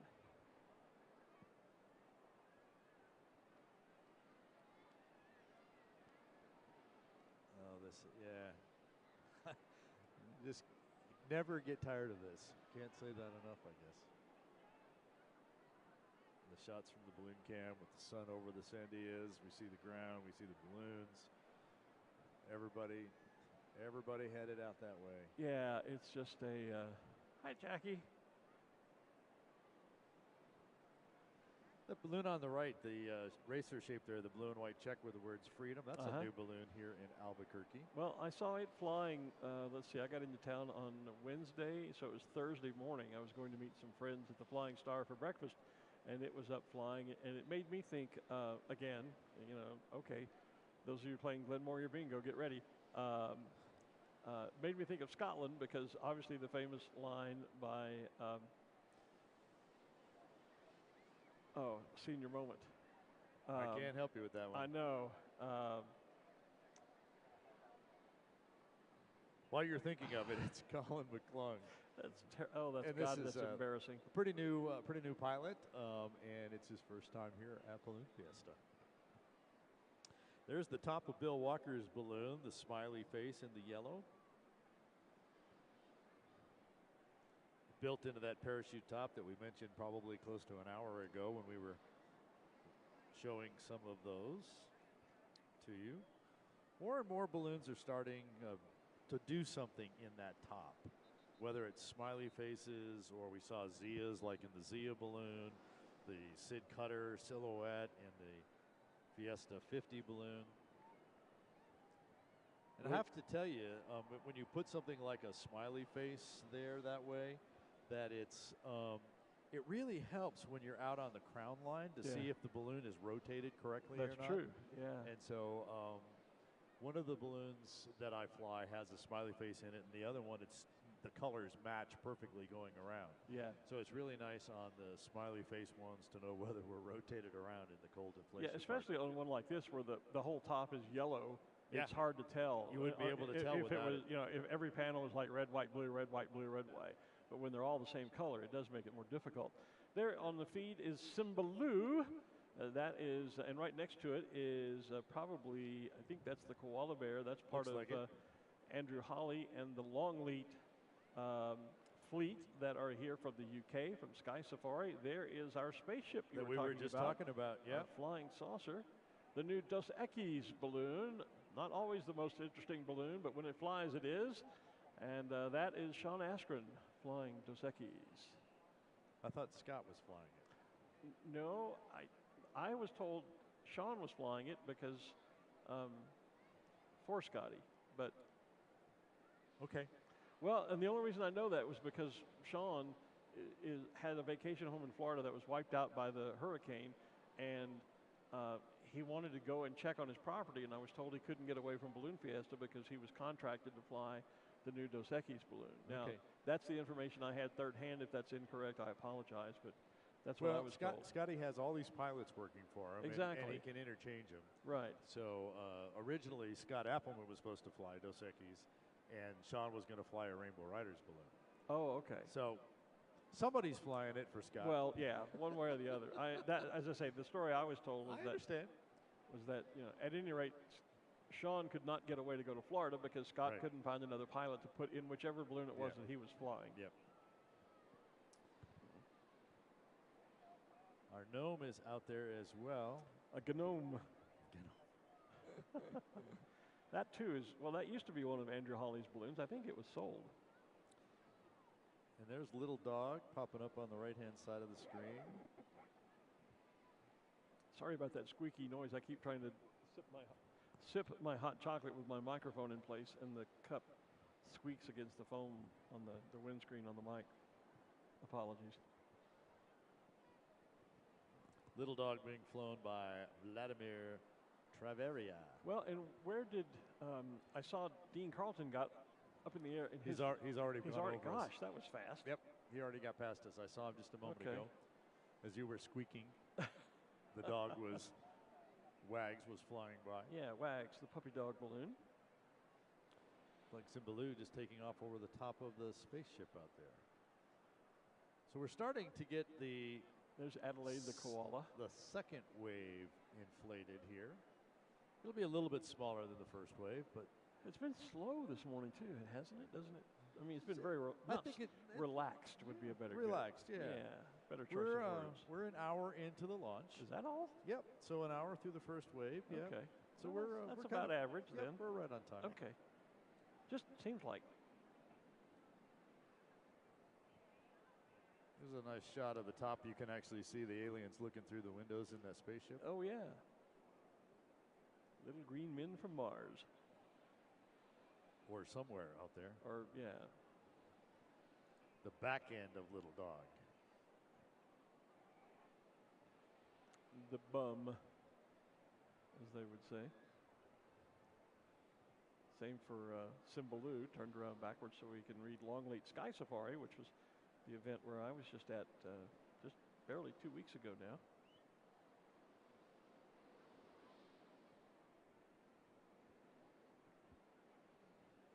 I'm looking up way high, and we talked about low, you go south, you go up a few hundred feet, and you are able to turn around and go to the northwest.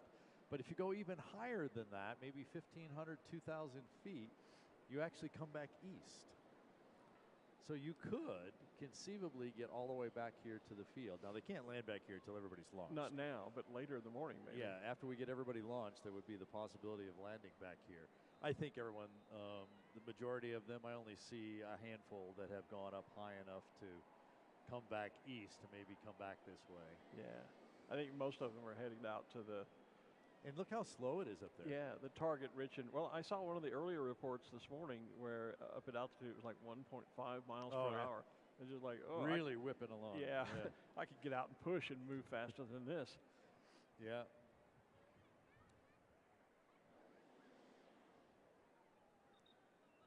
Oh, what a great morning. Yeah, just awesome. I spot the Wonder balloon. Spot the Wonder. There it is. Oh yeah, there he is. I can see it. Not even looking at the monitor. I can just see it looking down at the field. Yeah. There goes Gnome.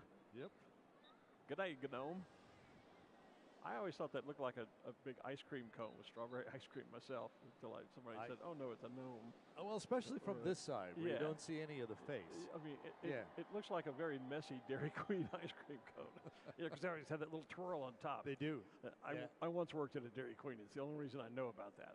But see, there you can see the front, so you can actually see the face. So it doesn't look so much like an ice cream. Well, but then he looks like a Santa Claus in ice cream, you know? Yeah. It's like a strawberry Santa Claus. I never understood it as a gnome. You know, it needs more colors than just pink. Or maybe the bottom shouldn't be cone colored. Shouldn't be cone colored, yeah. There's always that option too.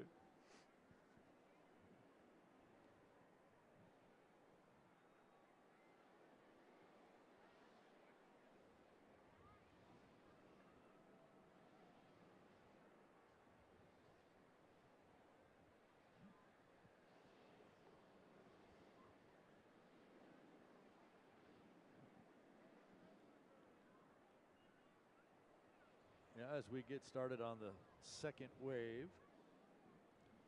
So we'll go through the field again. A few less balloons in the second wave here. You can tell there's less balloons because either that or it's getting a little windier down on the ground because I can feel a little more breeze up here now than we could earlier this morning.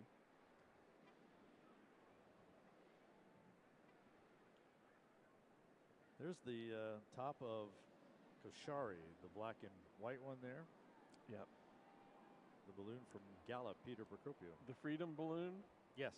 William Wallace, the character that was played by, who's his face in Braveheart? Okay. But, a very famous Scottish warrior, Scottish king.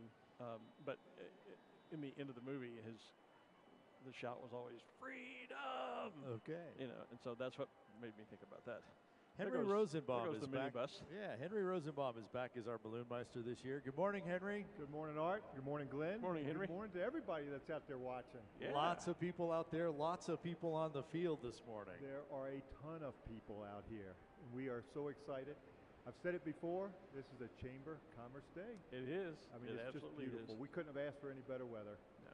Yeah, and this perfect opportunity here for the balloons just to go south, go up, and they're all just hanging out there very slow out to the northwest. We're actually seeing some folks high coming back to the east. Yep. Yeah, we've been in communication with a couple of the pilots. They had a great launch. Launch directors, everybody did a great job, but they're trying to do that box. They're trying to box back in, but it's just not enough to east. But they're heading out to the northwest, and they're having a great flight and enjoying the countryside of Albuquerque. That is great. So, Henry, what special things do you have on tap for this year, being it's the 50th? Well, just being back and being part of it every year is what's special. But this year is one of the things we're doing at each of our morning briefings is inviting some of the past balloon meisters. Well, we invited all of them, but some of the balloon meisters that can actually come and attend the event, we're actually bringing them up onto the podium there, the platform, and introducing them to the pilots that are here today and letting them say a couple words and just letting them know that we truly appreciate what they did many, many years ago that's allowing us to do what we do today. And today we had Mark Wilson, who was the Balloon Meister in 1979. And I think Ruth did an Ruth got a interview chance with him to talk earlier. to him, right. Yeah. He's a fantastic guy. He still lives here locally, but he has not been back to the Fiesta for a morning launch in many, many years, and he was just at awe.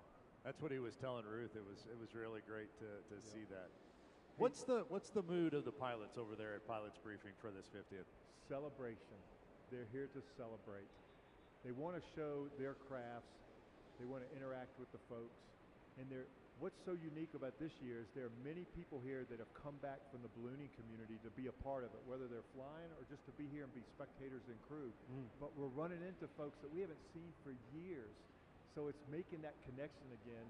And after a couple minutes of conversation, it's like yesterday. And then the other great thing about an event like this with so many people is meeting the people today that are going to be my friend tomorrow and for years to come. Well, and you have to wonder how many people are here this year. You know, for so many of us old timers, you know, the 50th is a big thing. For some people, this is their first Fiesta. Yes. What will 50 years from now be like for them? I know. It's amazing. So when I look back in 1996, our 25th anniversary Right. then, that was my first year flying as a pilot. and look 25 years later what I'm able to do and achieve, and with the team that's here helping everybody out. So that's the message, is that if you're the first-time pilot here, there's potential in 25 years you could be the balloon meister. So don't ever think that you can't shoot too high. But enjoy the day, enjoy the week. It's going to be fantastic. I do have a gift for each of you. Well, great. And this really, let me hand it to Glenn. I want to explain. There's one for you and one for Art. You know, ballooning is about friends, and we can't do it without our friends. And on that, and hopefully you can show it later to the viewers out there, there's 3 balloons on that. My balloon is on there in the center. But the 2 balloons beside me are my dear friends, Sam Parks and Ken Drawn. And that's what it's about. Is sharing this with the friends that we've made from years past, the friends we're making today, and looking forward to tomorrow.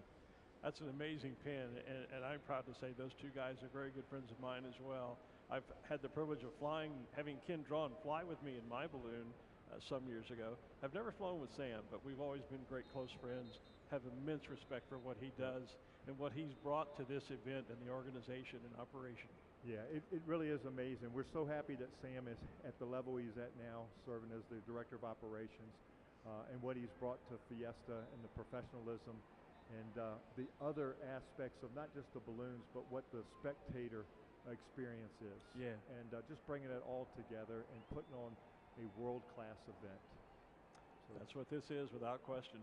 Yeah. The other thing I'll leave with this is on the bottom of the pin to the right there is the silhouette of Sid Cutter. And we know what Sid Cutter, the Cutter family, and all of the other pilots that were part of the initial flight back in April of 1972. So we wanted to cause recognition or show out recognition to Sid and his family, and just say thank you to everybody that came before us that has put in place what we're able to enjoy today. Well, and the other family that deserves mention is that of Tom Rutherford, who was there with Sid in the beginning at Coronado Center. And you talked about, aim high. I can remember coming here in the late 80s when I had just started announcing a few balloon rallies around Texas, and I thought, wow, I would love to do Albuquerque, but that was like beyond my wildest dreams. And Ron Berman took me behind the scenes, introduced me to Marge Ruppenthal, who was the chairman of the event at that time. And a year later, I got the phone call saying, are you still interested in coming out and being one of our announcers? And I was privileged enough to join and work with Tom for 25 years. He was the original voice of this event. And, and 33 years later, here I am doing this now with this brilliant gentleman sitting beside me. And from just talking on a microphone over a PA system to the crowd to now live streaming to viewers all around the world. I couldn't have imagined that in 1990 when I came up here for the first time. No, you're right. Aim high and keep aiming. Yeah. And when you reach that level, go to the next level. That's right. So never stop. Always reach for the stars. I'll do another interview. I'm going to tell you about a pin that made a connection with somebody over in Italy one day. I'll save that for another day. But I wanted to stop by, say hello, thank you and your team for what you are doing to broadcast this out to the world. And I literally mean that. It is going to the world, as you know. And there are people that are waking up at 1 o'clock in the morning to tune in to see it live. So they are. Thank you again.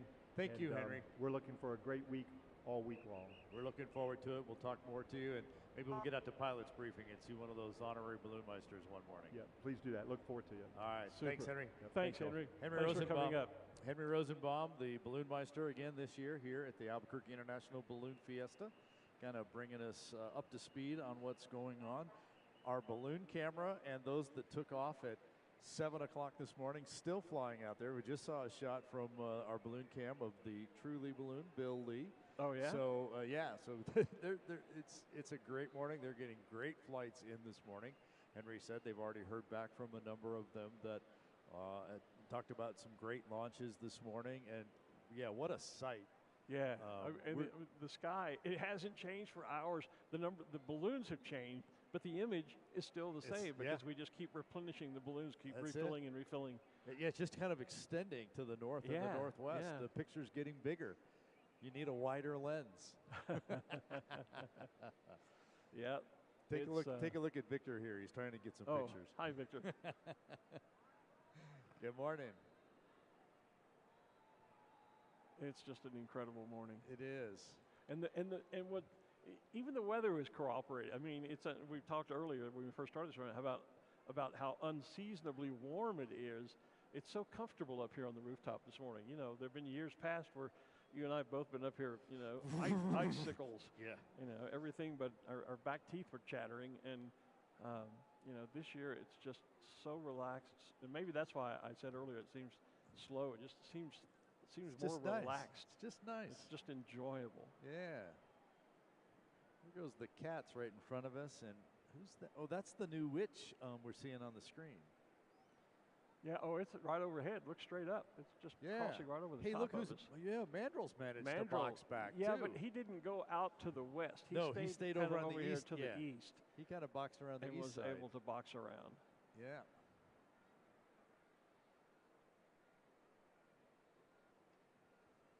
Crown Plaza has their balloon here. The Cosmic Crisp Apple balloon is here. That will be Steve Wilkinson, I believe, flying that balloon. Yep. That is the Cosmic Crisp is a fairly new variety of apple that was developed by some university researchers out west. I've not had one yet, but I'm told they're quite a delicious apple. My wife Bobby has had those. She loves them. Jeff Ashworth coming right over us. Well, see, is I that was who trying. you're going? Yeah, it's no reports found. Okay, it didn't accept the word tartan because that's the New Mexico State tartan balloon. Right. Slanja and Jeff Ashworth. So I searched tartan and nothing came up. Well, that would be the only one. So to put a search term in for one word would not be. You know, it's searchable. Come on. Yeah. It's supposed to be a database that's searchable. Yeah. Get with the it program. already searches on too many fields, I think. But there goes Solaire. And right in front of us here. Come right over the top.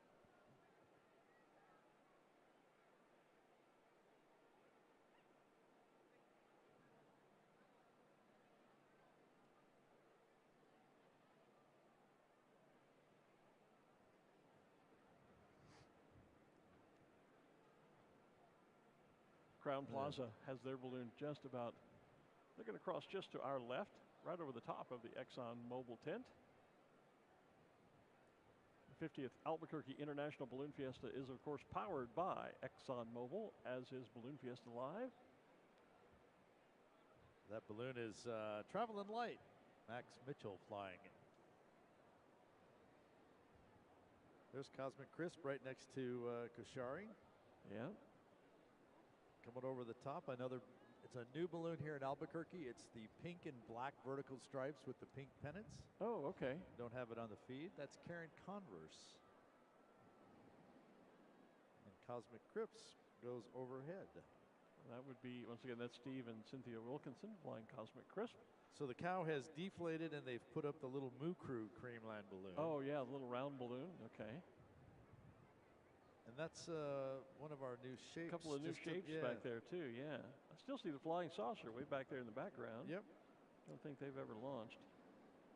There's Steggy. Steggy, yeah, and I guess that's a balloon version of a Stegosaurus. Yeah. Thus the name Steggy. See, I'm more than just a hot air voice. There you go. I have some skills. I don't have it in my brain what that other little guy is. Hey, somebody's watching from Punxsutawney, Pennsylvania, home of the groundhog. Well, there you go. I saw China on the feed earlier, too. You know, neither one of us have paid as much attention to the feed as we have in the past, but I've seen a lot of folks from Texas. I've seen Colorado. Somebody checked in from Chicago earlier today. I've just been so wrapped up with what's going on the field that I really haven't paid a lot of attention. Yeah, just trying to keep up with and kind of get back in the swing of things. It's kind of you got to get back in the saddle and ride, and so some of that's getting used to. So that one I was looking at before is Mr. Globy. There's the back of Lady Gesture. Yeah. Jester. See, you read that as Mr. Globy correctly. I read it as Mr. Gobble. And I went, what the heck is Mr. Gobble? That is an advantage of actually seeing some of these. And actually this year I worked with Jennifer Garcia, who's our associate event director and pilot coordinator in charge of all that. So I wrote the database that's on the back end, accepting all of the pilot applications and seeing all their pictures. So I do have you get to see all this in advance, and I don't. I get it when I get to town. I do. So yeah, and you work on your app all year round. I get it the night before, and I'm supposed to figure out how it works. Of course, the fact that we've been using it for 5 or 6 years now is never mind. Never mind. Yeah. Yeah. You know, I could do some homework, but then again, maybe not. There is something called sleep, too. Yeah, that too. Somebody from South Carolina looking for Tom Mullinax. Yeah, I haven't seen Tom yet either, but Tom's a good friend of mine. Good morning from, hi, Trevor. Oh, that was Jill saying hello. Now we have our own private message service going on the feed, people talking to each other. That's been going on the YouTube feed all morning. Yeah, they're not talking to us, they're talking to each other. Well, that's because we haven't talked back to them. Well, that's true. Yeah, that's true. Mr. Gobble is Mr. Globey's evil clone. Oh, well done, well done. Somebody's awake this morning and got a sense of humor. Yeah. So the little round Creamland balloon now in the air as well. See Ultra Magic up. Pam Lombardo watching from Austin, Texas, the live music capital, right out of the Austin city limits. Good morning, Pam.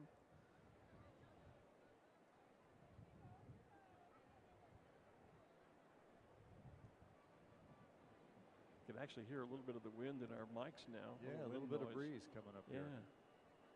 Getting a bit breezier as the morning goes on. Look at this, what's this balloon off to the right here with the dragonflies on it? You know, Bobby and I, your wife and I were talking about dragonflies just this morning. Yeah? See the blue one right over the stage? I do, I see it. I started looking earlier and I got distracted. Okay.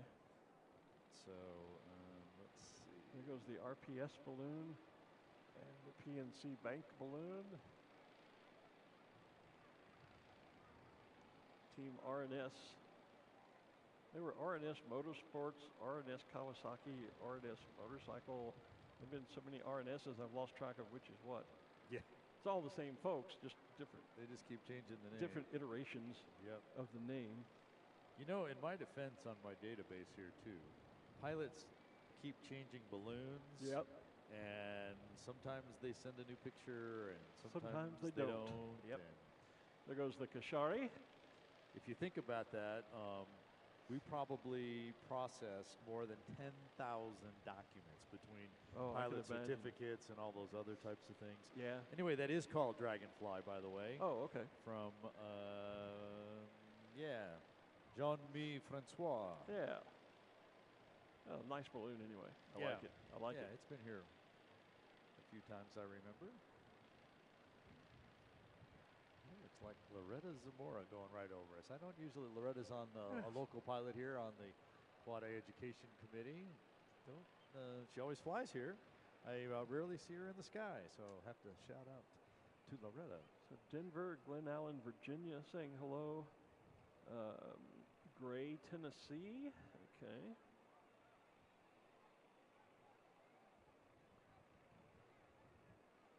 Findlay, Ohio. Karen Green. Good morning, Karen. Just trying to catch up with some of the folks that are checking in on the feed, letting us know where they're watching from. So I just saw Smiley go over our right side, over the south end of the field, Nick Donner. And there's some of our Main Street entertainers. Oh, yeah. So there's more than just balloons here. We've got right. an entire Main Street with roving performers on Main Street. We've got a Main Street stage, which after the balloons fly, will have entertainment on it. Somewhere on the order of 70 or 80 vendors down Concession Row. About half of them are food. Pretty much anything you could want over there. And of course the official merchandise tents. There's one a little bit north of midfield and one at the south end of the field. I have to tell you, if you are planning on getting 50th branded merchandise, you should get that today. Do not wait on your 50th branded official merchandise. There's not going to be any clearance sale, folks. Let's just, get that right out of the way. Or fire sales or any of that stuff. With all the COVID stuff, we've really ramped up our online store. And in the last year, our online sales have really taken off. And when we started introducing the 50th merchandise, it just ramped up even more. And so the stuff, even though we tried to buy more and try and have enough, remember it's dated, it's only for the 50th, so it's not something that we can continue to restock. Right. So, if you're looking at 50th branded stuff, you need to get to the official merchandise tent soon. There's the Wyoming balloon.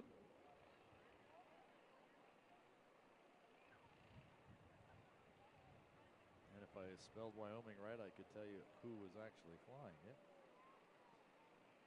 Bruce Pivick from guess where? Wyoming.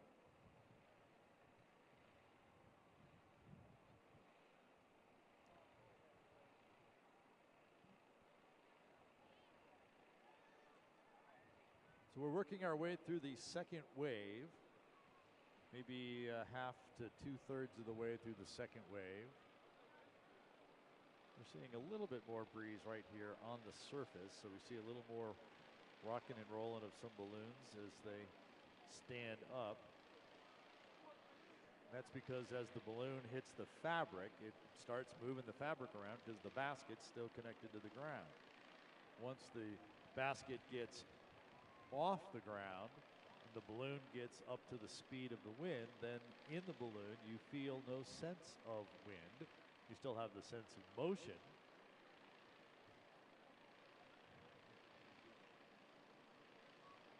So our balloon cam balloon has landed and the chase crew has just arrived. That's the other thing. People always say, okay, so when do the balloons come back and how do they get back here if they just fly away? So the balloons fly off. Today they went south and up high. They're going back to the northwest, find a landing site out there probably in Rio Rancho Corrales area where there's more room to land.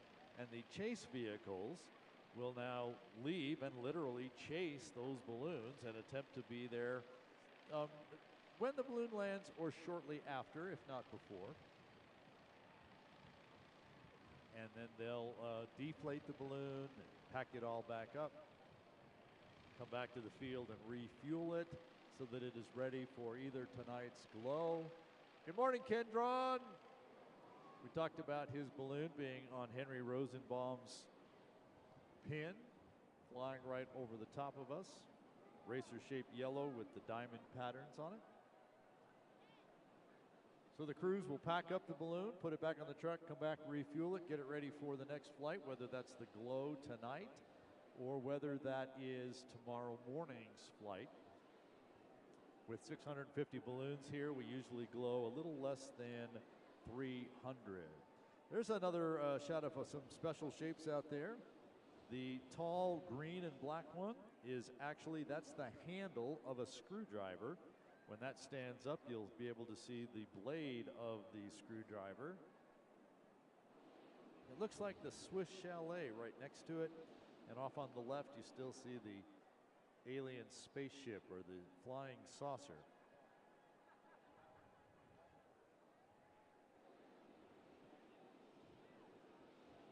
And there's Buster. Buster the Bulldog, Paul Burrows from Bristol. And look at that shot of all the balloons in the sky.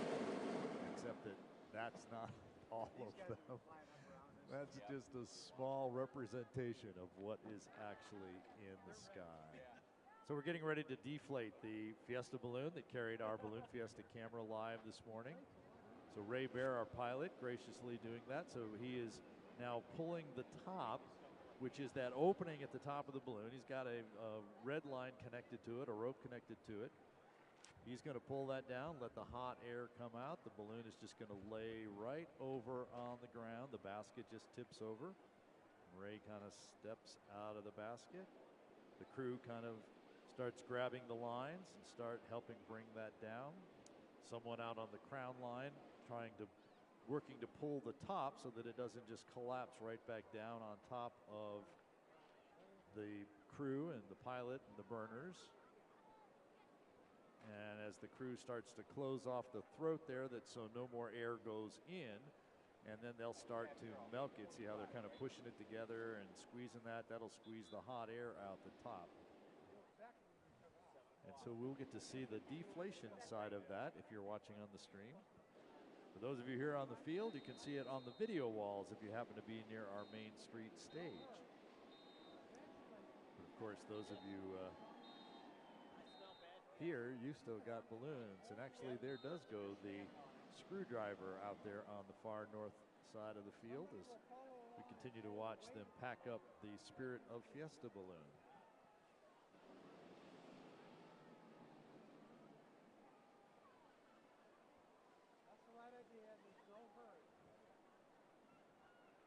So they're deflating deploying, inflating the blade of the screwdriver balloon. You can just see that in the top there. The big handle is really the balloon itself, and the blade is being deployed below them. I wonder if that fills up with, do they help fill it up, or does it just I'm wondering how that works. I'm wondering how that works. Oh, one of our other special shapes is up out there too. You wonder if they have a separate fan. That's what I kind of wondered that. Yeah, to inflate. Because it's kind of, I mean, it seems like it is filling up with air of some sort. So, and all the pictures we've seen, it's pretty solid. So. Yeah, but you're right. Now it seems like it's getting fuller as it's flying closer to us. So, like maybe there's a fan in the basket. I don't know. I don't know. I know one thing. It's time for sunglasses. You know, I've got new eyes this year.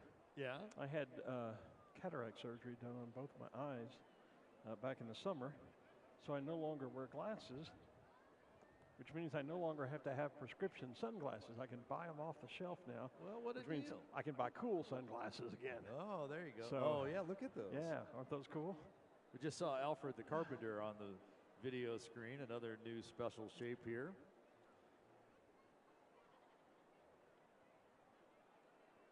Steggy has still not launched. I see him still sitting out there. Yeah, as is Mr. Globy. Mr. Gobble. There goes the Swiss Chalet out there, though, of our special shapes. Okay, now what is this directly overhead of us? It says Holzwerk on That's the back? Alfred. That's Alfred. That's okay. Alfred the Carpenter. When he turns so around, we're looking at the backside of Alfred. Yeah. Okay. That's his fanny pack you're reading, Hellsworth. Now, that's another new one, isn't it? What's that new little thing? The one, that's the Swiss Chalet. Oh, yep. okay. There it is right there. I guess if I paid attention, it might help, you think? And that's from Sweden, obviously. Well, you would hope so. Roman Mueller, and it's Roman's first time here at Balloon Fiesta. Oh, cool. Well, see, I was just saying to Henry that there are some people here that this is their first Fiesta, even though it's our 50th, or is the 50th, not my 50th. So LC is checking in. He says he's from Albuquerque, but he's watching from Houston. All right. Good deal. Annie Smathers says, think it might be time for a nap. Annie, you're not far off. You know, I don't know how you did last night. We were talking when we left the museum last night about having a speed nap overnight. You know, I was lights out at 9:15 last night. I was not far behind you. And the alarm was set for 3 a.m. Ditto. And, yeah. And a full day. Saturdays always seem to be an especially busy day here at Balloon Fiesta. Well, the whole opening weekend, for me especially, because today obviously is a very full day. Tomorrow we have, again, the Mass Ascension tomorrow morning, and then midday we have the Balloon Federation of America has its annual general membership meeting at 11 o'clock over in the Sid Cutter Pavilion, so I have to do that. That usually gets me back to the hotel about 2, and then I turn around at 3 o'clock and head back out here for the afternoon session. So that Sunday, opening Sunday, is always my longest day. But yeah, this is a busy day, and I think part of it is just because of the adrenaline of the excitement and everything going on, getting started again. Well, of course, on this first Saturday, today, we are also have the America's Challenge gas race scheduled as well. Tonight. So it's not just the morning flight like we're coming towards the end of a little bit here this morning, and then the glow tonight, but we also now have America's Challenge. There is a briefing for the pilots at noon today where there will be some sort of official determination of when they plan to make the launch happen. Someone has sent off a little pie ball thing over here, which is with a little basket underneath it. Yeah. Okay. Yeah. I don't think they have permission to be in our restricted area here.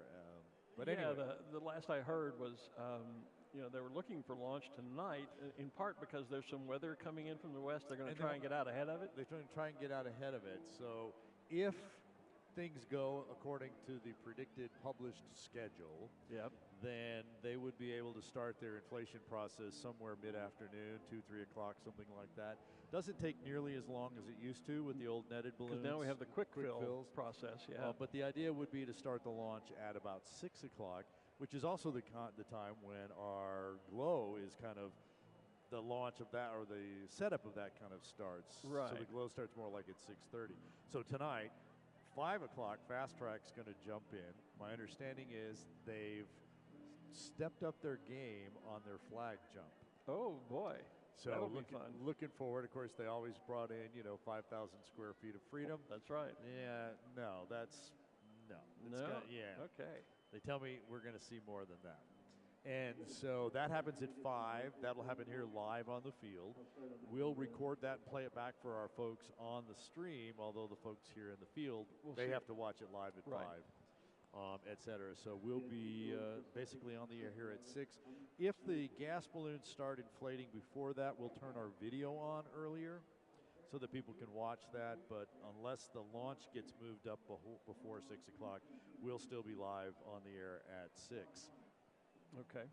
And then we'll hopefully get that launch of the America's Challenge out, and then we'll have our balloon glow tonight, the Twilight Twinkle Glow. At the end of the Twinkle Glow, we have Fast Tracks jumping in with their pyrotechnics. Right. Scheduled at 7:30, 7:45. We're going to bring our top secret, now so not top secret, aerial drone show. Oh, yeah, right. That'll be back at 7:45 tonight. And then our fabulous Afterglow fireworks. Man, that's quite a lineup tonight. It is quite a lineup tonight. You betcha. Awesome. That's going to be fun. So it will be a very full afternoon. And then, as you mentioned, tomorrow's the same. We don't have the America's Challenge, but we have the BFA meeting for those of us involved in that. Mm-hmm. Of course, there is actually a welcome party for the pilots and crews today in the middle of the day as well. Well, I think I might miss that. Yeah, I might too. I mean, technically, I'm no longer a pilot or a crew. I mean, I am a pilot, but I'm not a registered Balloon Fiesta pilot. Understand. What I meant. Yeah. So, besides, I have a brand new bass guitar to go see at the hotel. It just came last night, and I'm going to go check that out. Someone has asked on here, and I've seen it in our shots, and actually I can see it in the shot there, kind of in the center. Yeah. There is a tall white and red pylon. Oh, yeah. That is a cold inflatable. That is actually I know. You know. There are 4 of them. They are in each corner of the field, and they are 75 feet tall. And the reason they are 75 feet tall Why is that, Mr. Wizard? Well, that is because we got the whole stage here laughing. The 75-foot is the minimum altitude once you basically are over the field. So that's a way for our officials and our pilots to know how high is 75 feet. Right. It's the top of those pylons. Unless you are launching from the field or landing onto the field, you must be at 75 feet minimum. Right. Anytime that you are over the field, because this is what the FAA classifies as a congested area. And it certainly is that now. A congested area being the gathering of people. And so for safety's sake, balloons must be a minimum of 75 feet above. And so that's a visual marker so that as pilots, particularly this comes into play later in the week when we get underway with our competition, where the pilots are flying into targets here at the field. They have to be at 75 feet until they get into the target zone, at which point then they can drop down lower to drop their markers. But that is a visual. That pylon helps the pilots too to know where the 75-foot mark is. If their basket, if they look, and they're below eye level with the top of that pylon, they know they're too low. They need to get up. So that's the purpose of those markers at each of the four corners of the field. And this is a new special shape as well. It that is. We're seeing here. This is Teddy and Lindy. Well, I was about to say we see more of these double-sided special shapes. Coco the Clown, I think, was one of the originals with the happy clown on one side, the sad clown on the other. And now there's all sorts of these dual, two-faced is the word I'm searching for. Well, there's kind of that big hug that we talked about earlier. But that's two different That's two creatures, animals, two but they animals, look, because of the hug, they look different ways. They're looking in opposite directions. There's I think it's called Carnival now. It's the three-sided gestures. Yeah. And now Teddy and Lindy. I'm not sure of the significance of this. There's probably something that I'm missing. I'm sure Someone there's knows. a backstory that we don't know yet. Yep. Probably someone online will fill us in. That's usually the way that works. As soon as we profess our ignorance, someone who's watching online says, "Oh, I know the answer to that," and they fill us in. We've got a great viewing audience. There goes Sunflyer, Frank Bacon flying the blue balloon with the yellow Zia on it. Rita Harris checking in from the city of Boston. Boston Beans. How many propane tankers do you need? Dina Lee was laughing at my joke about Mr. Wizard. I am nothing if not a comedian. Well, there you go. St. Louis checking in. The spirit of St. Louis. Let's see. Donna Lynn Vandiver watching from Grr is all it says. My feed ran out. Just Grr, G-R. Maybe it'll fill out here in a moment. We'll see. Anyway, good morning, Donna. And there's another new shape for us. Oh, that's another clown. Another clown. I'm going to double check the word, but I think it's Olaf. Robert Gerstner checking in from Pensacola, Florida. Hope you're okay from the storm, Robert. I don't know the geography of Florida very well. Pensacola, I think it's up in the Panhandle. Yeah. Because that's where the Blue Angels are, isn't it? In Pensacola. I think so. I've been to the museum there before. I should remember that. Oh, Australia. G'day, mate. Checking in from Australia, Elizabethtown, Checking in Pennsylvania. on our Australian pilots, obviously. Yeah. Somebody posting what looks like German, having listened to Willie Eimers last night. No, that one I was talking about is just called Clown. Tom Siebels from... well, that's not very original. No. Gert Veerkamp checking in from Holland. Which reminds me, I haven't seen, I'm sure she's checked in, Ina van der Kratz from Holland. She's a regular. Another from Puxatawney, Pennsylvania. We had someone else checking in from there earlier. Someone wants to know why that green balloon has a white rope hanging from the basket. What green balloon with what rope? That green balloon over there with the white thing, that's a screwdriver. That's a screwdriver. And that's the blade of the screwdriver. But it did fill out eventually. Look at, yeah. So yeah, we're gonna have to check that out. Yeah, that's a special shape in that's not a rope hanging from the bottom. It's fabric meant to represent the blade of a screwdriver. I'm sure there's a corporate screwdriver company name on it somewhere. It is. Let me just call it up here. Wera, W-E-R-A. Okay. Marcus Stroff.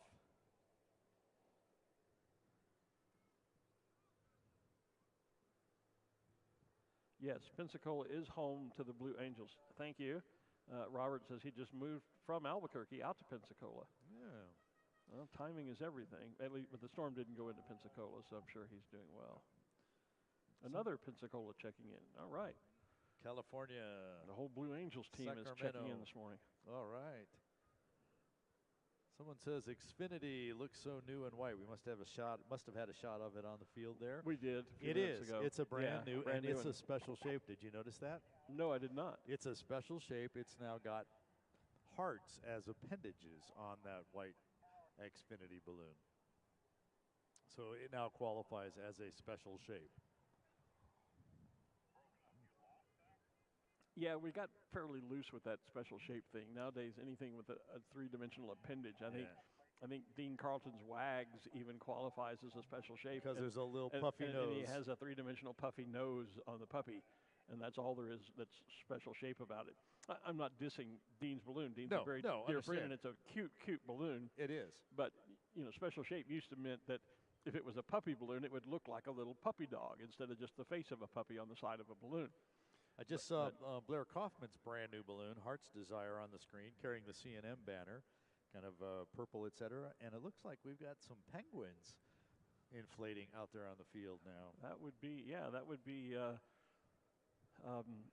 Andrew Holly's group, and that will be Splash and Puddles and Tall Steve. I like the way somebody let me get back to this. There was a comment here from someone, if I can scroll back and find it real quickly.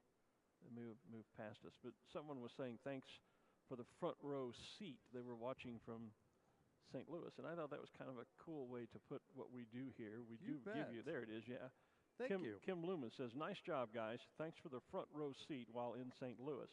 You're welcome. Thank you. Thank you very much. There goes the clown in the air. We could have said that about a lot of balloons this morning. If you get my meaning. There you go. And there goes Blair in his C&M balloon as well. So is that Blair Kaufman? Blair Kaufman. Yeah. Okay. Brand new balloon. He flew it the first time last weekend. Oh, really? Brand new? Yeah. Wow.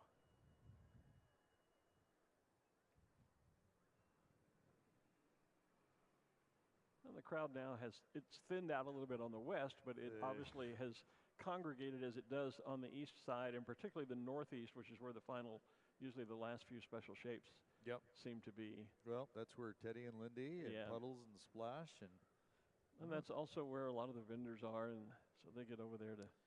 Well, the Balloon Discovery Center is back this year. Well, that's true. And that is way out there on the north end of the field. A great place to go learn more hands-on about the whole idea of ballooning. Great opportunity right next to them a little bit to the west of them. From our vantage point, if you're on the field, you may see some little pointy tents out there. That's the chainsaw carving. They do exhibitions starting about 8 o'clock every morning and have an auction at 10 o'clock of the work that they were doing. I was out there checking it out yesterday, and they were frantically making lots of little bear pieces because those are the most popular out there, and their work is all for sale and or for auction. Yeah. And then to the east of the Balloon Discovery Center and all of that, the Artisans Tent is there with great fine arts opportunities for you to purchase as well. One of the penguins is airborne. Yeah, I can't tell which till they turn around, or I can see the color of the scoop. Good morning, Dolores. Dolores Black, a longtime good friend of mine, saying hello from Texas.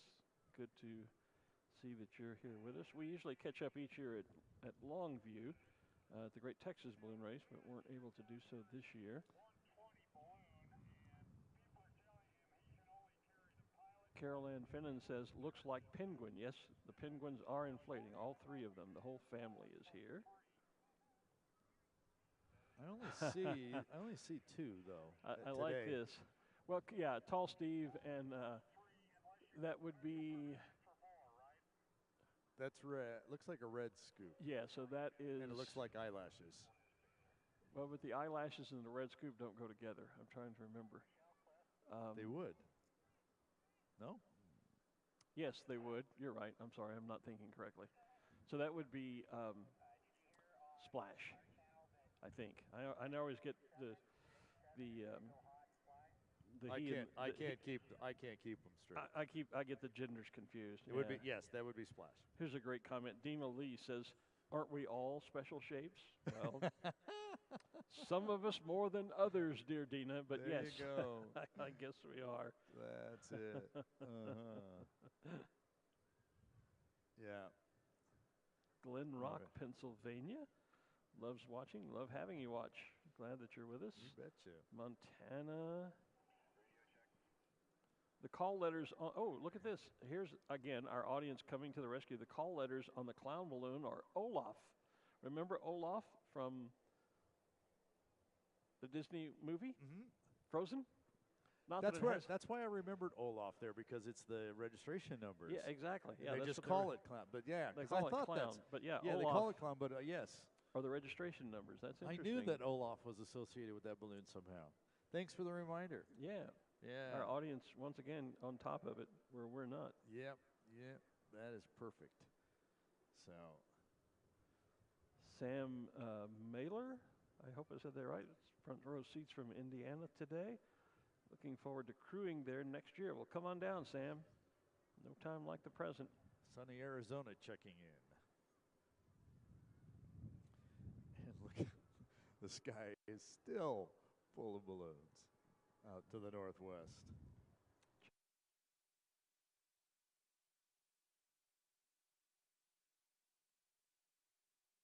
Checking in from Oregon. Another person that originally from Albuquerque. I've seen several of those here this morning. There goes Tall Steve now. Yeah, Julia Alvarez Brown says,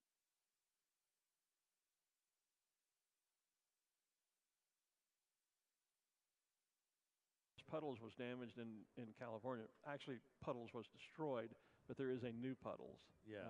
Puddles was destroyed in a very freak accident and fire. That was strange. Not involving the balloon flying. It was in a parking lot. Yeah, it was to do with the balloon being in a parking lot, and a person with some mental issues did damage to the balloon. Actually destroyed the balloon. And the truck. Yeah, but there is a new Puddles. We just didn't see her this morning. There's Tall Steve on the screen.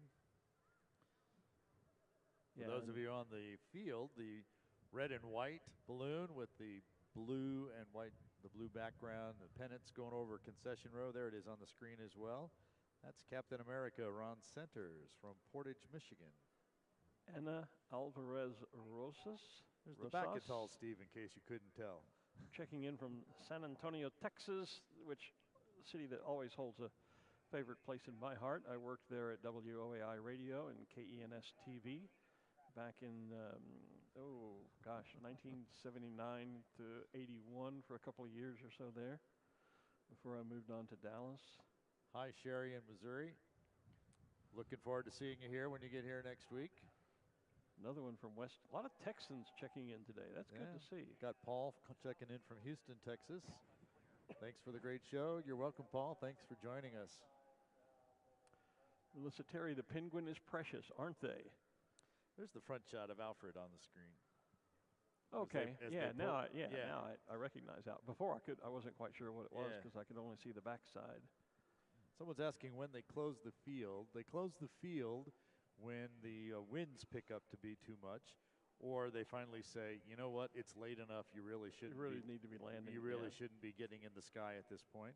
I noticed Travis Mathis, a friend from the Carolinas, has been commenting, did Tall Steve buzz the tower yet? Nope. And he is familiar with Andrew Holly and Andrew's attempts to buzz the tower, and I will say he has not yet, but he is nearing the point where he could buzz the tower. He's definitely above the 75 foot, so he wouldn't quite call it a buzz. I wouldn't call it a buzz, but he's definitely going to probably... He's going to fly over. He'll get close enough to drop a marker on us, maybe. Yeah, but that's not allowed either. No, as Andrew Holly goes Remember over. we asked that one year? Yes. We asked Henry if and Henry wouldn't let him do it. Would not let him do it. No. He's waving at us. Yeah. Good morning, Andrew. Fly penguin. Hi, Roma.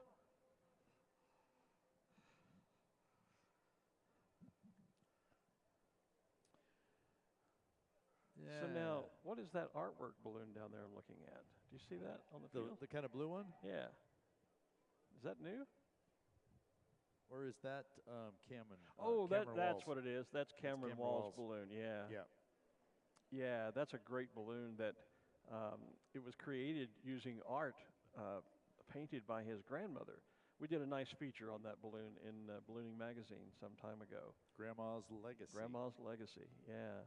Yeah, his grandmother is quite the artist, and Cameron took several of her paintings, and they were all then printed onto white fabric and then matched and sewn into a balloon, which is it's a great tribute to his grandmother.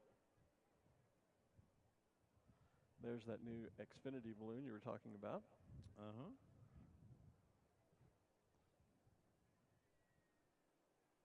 I don't think we're going to see anybody landing back here today. I thought maybe earlier we might, but it looks like everybody's going out to the west.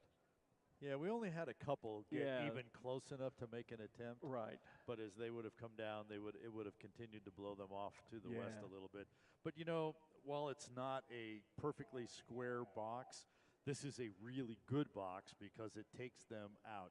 Directly north of us is the Sandia Indian Pueblo. Yes. And while that is a nice place to land, one of the issues there is because it is sacred land, the Pueblo officials really want crews, chase vehicles, and those things escorted in and out, and their resources to be able to provide those escorts are extremely limited.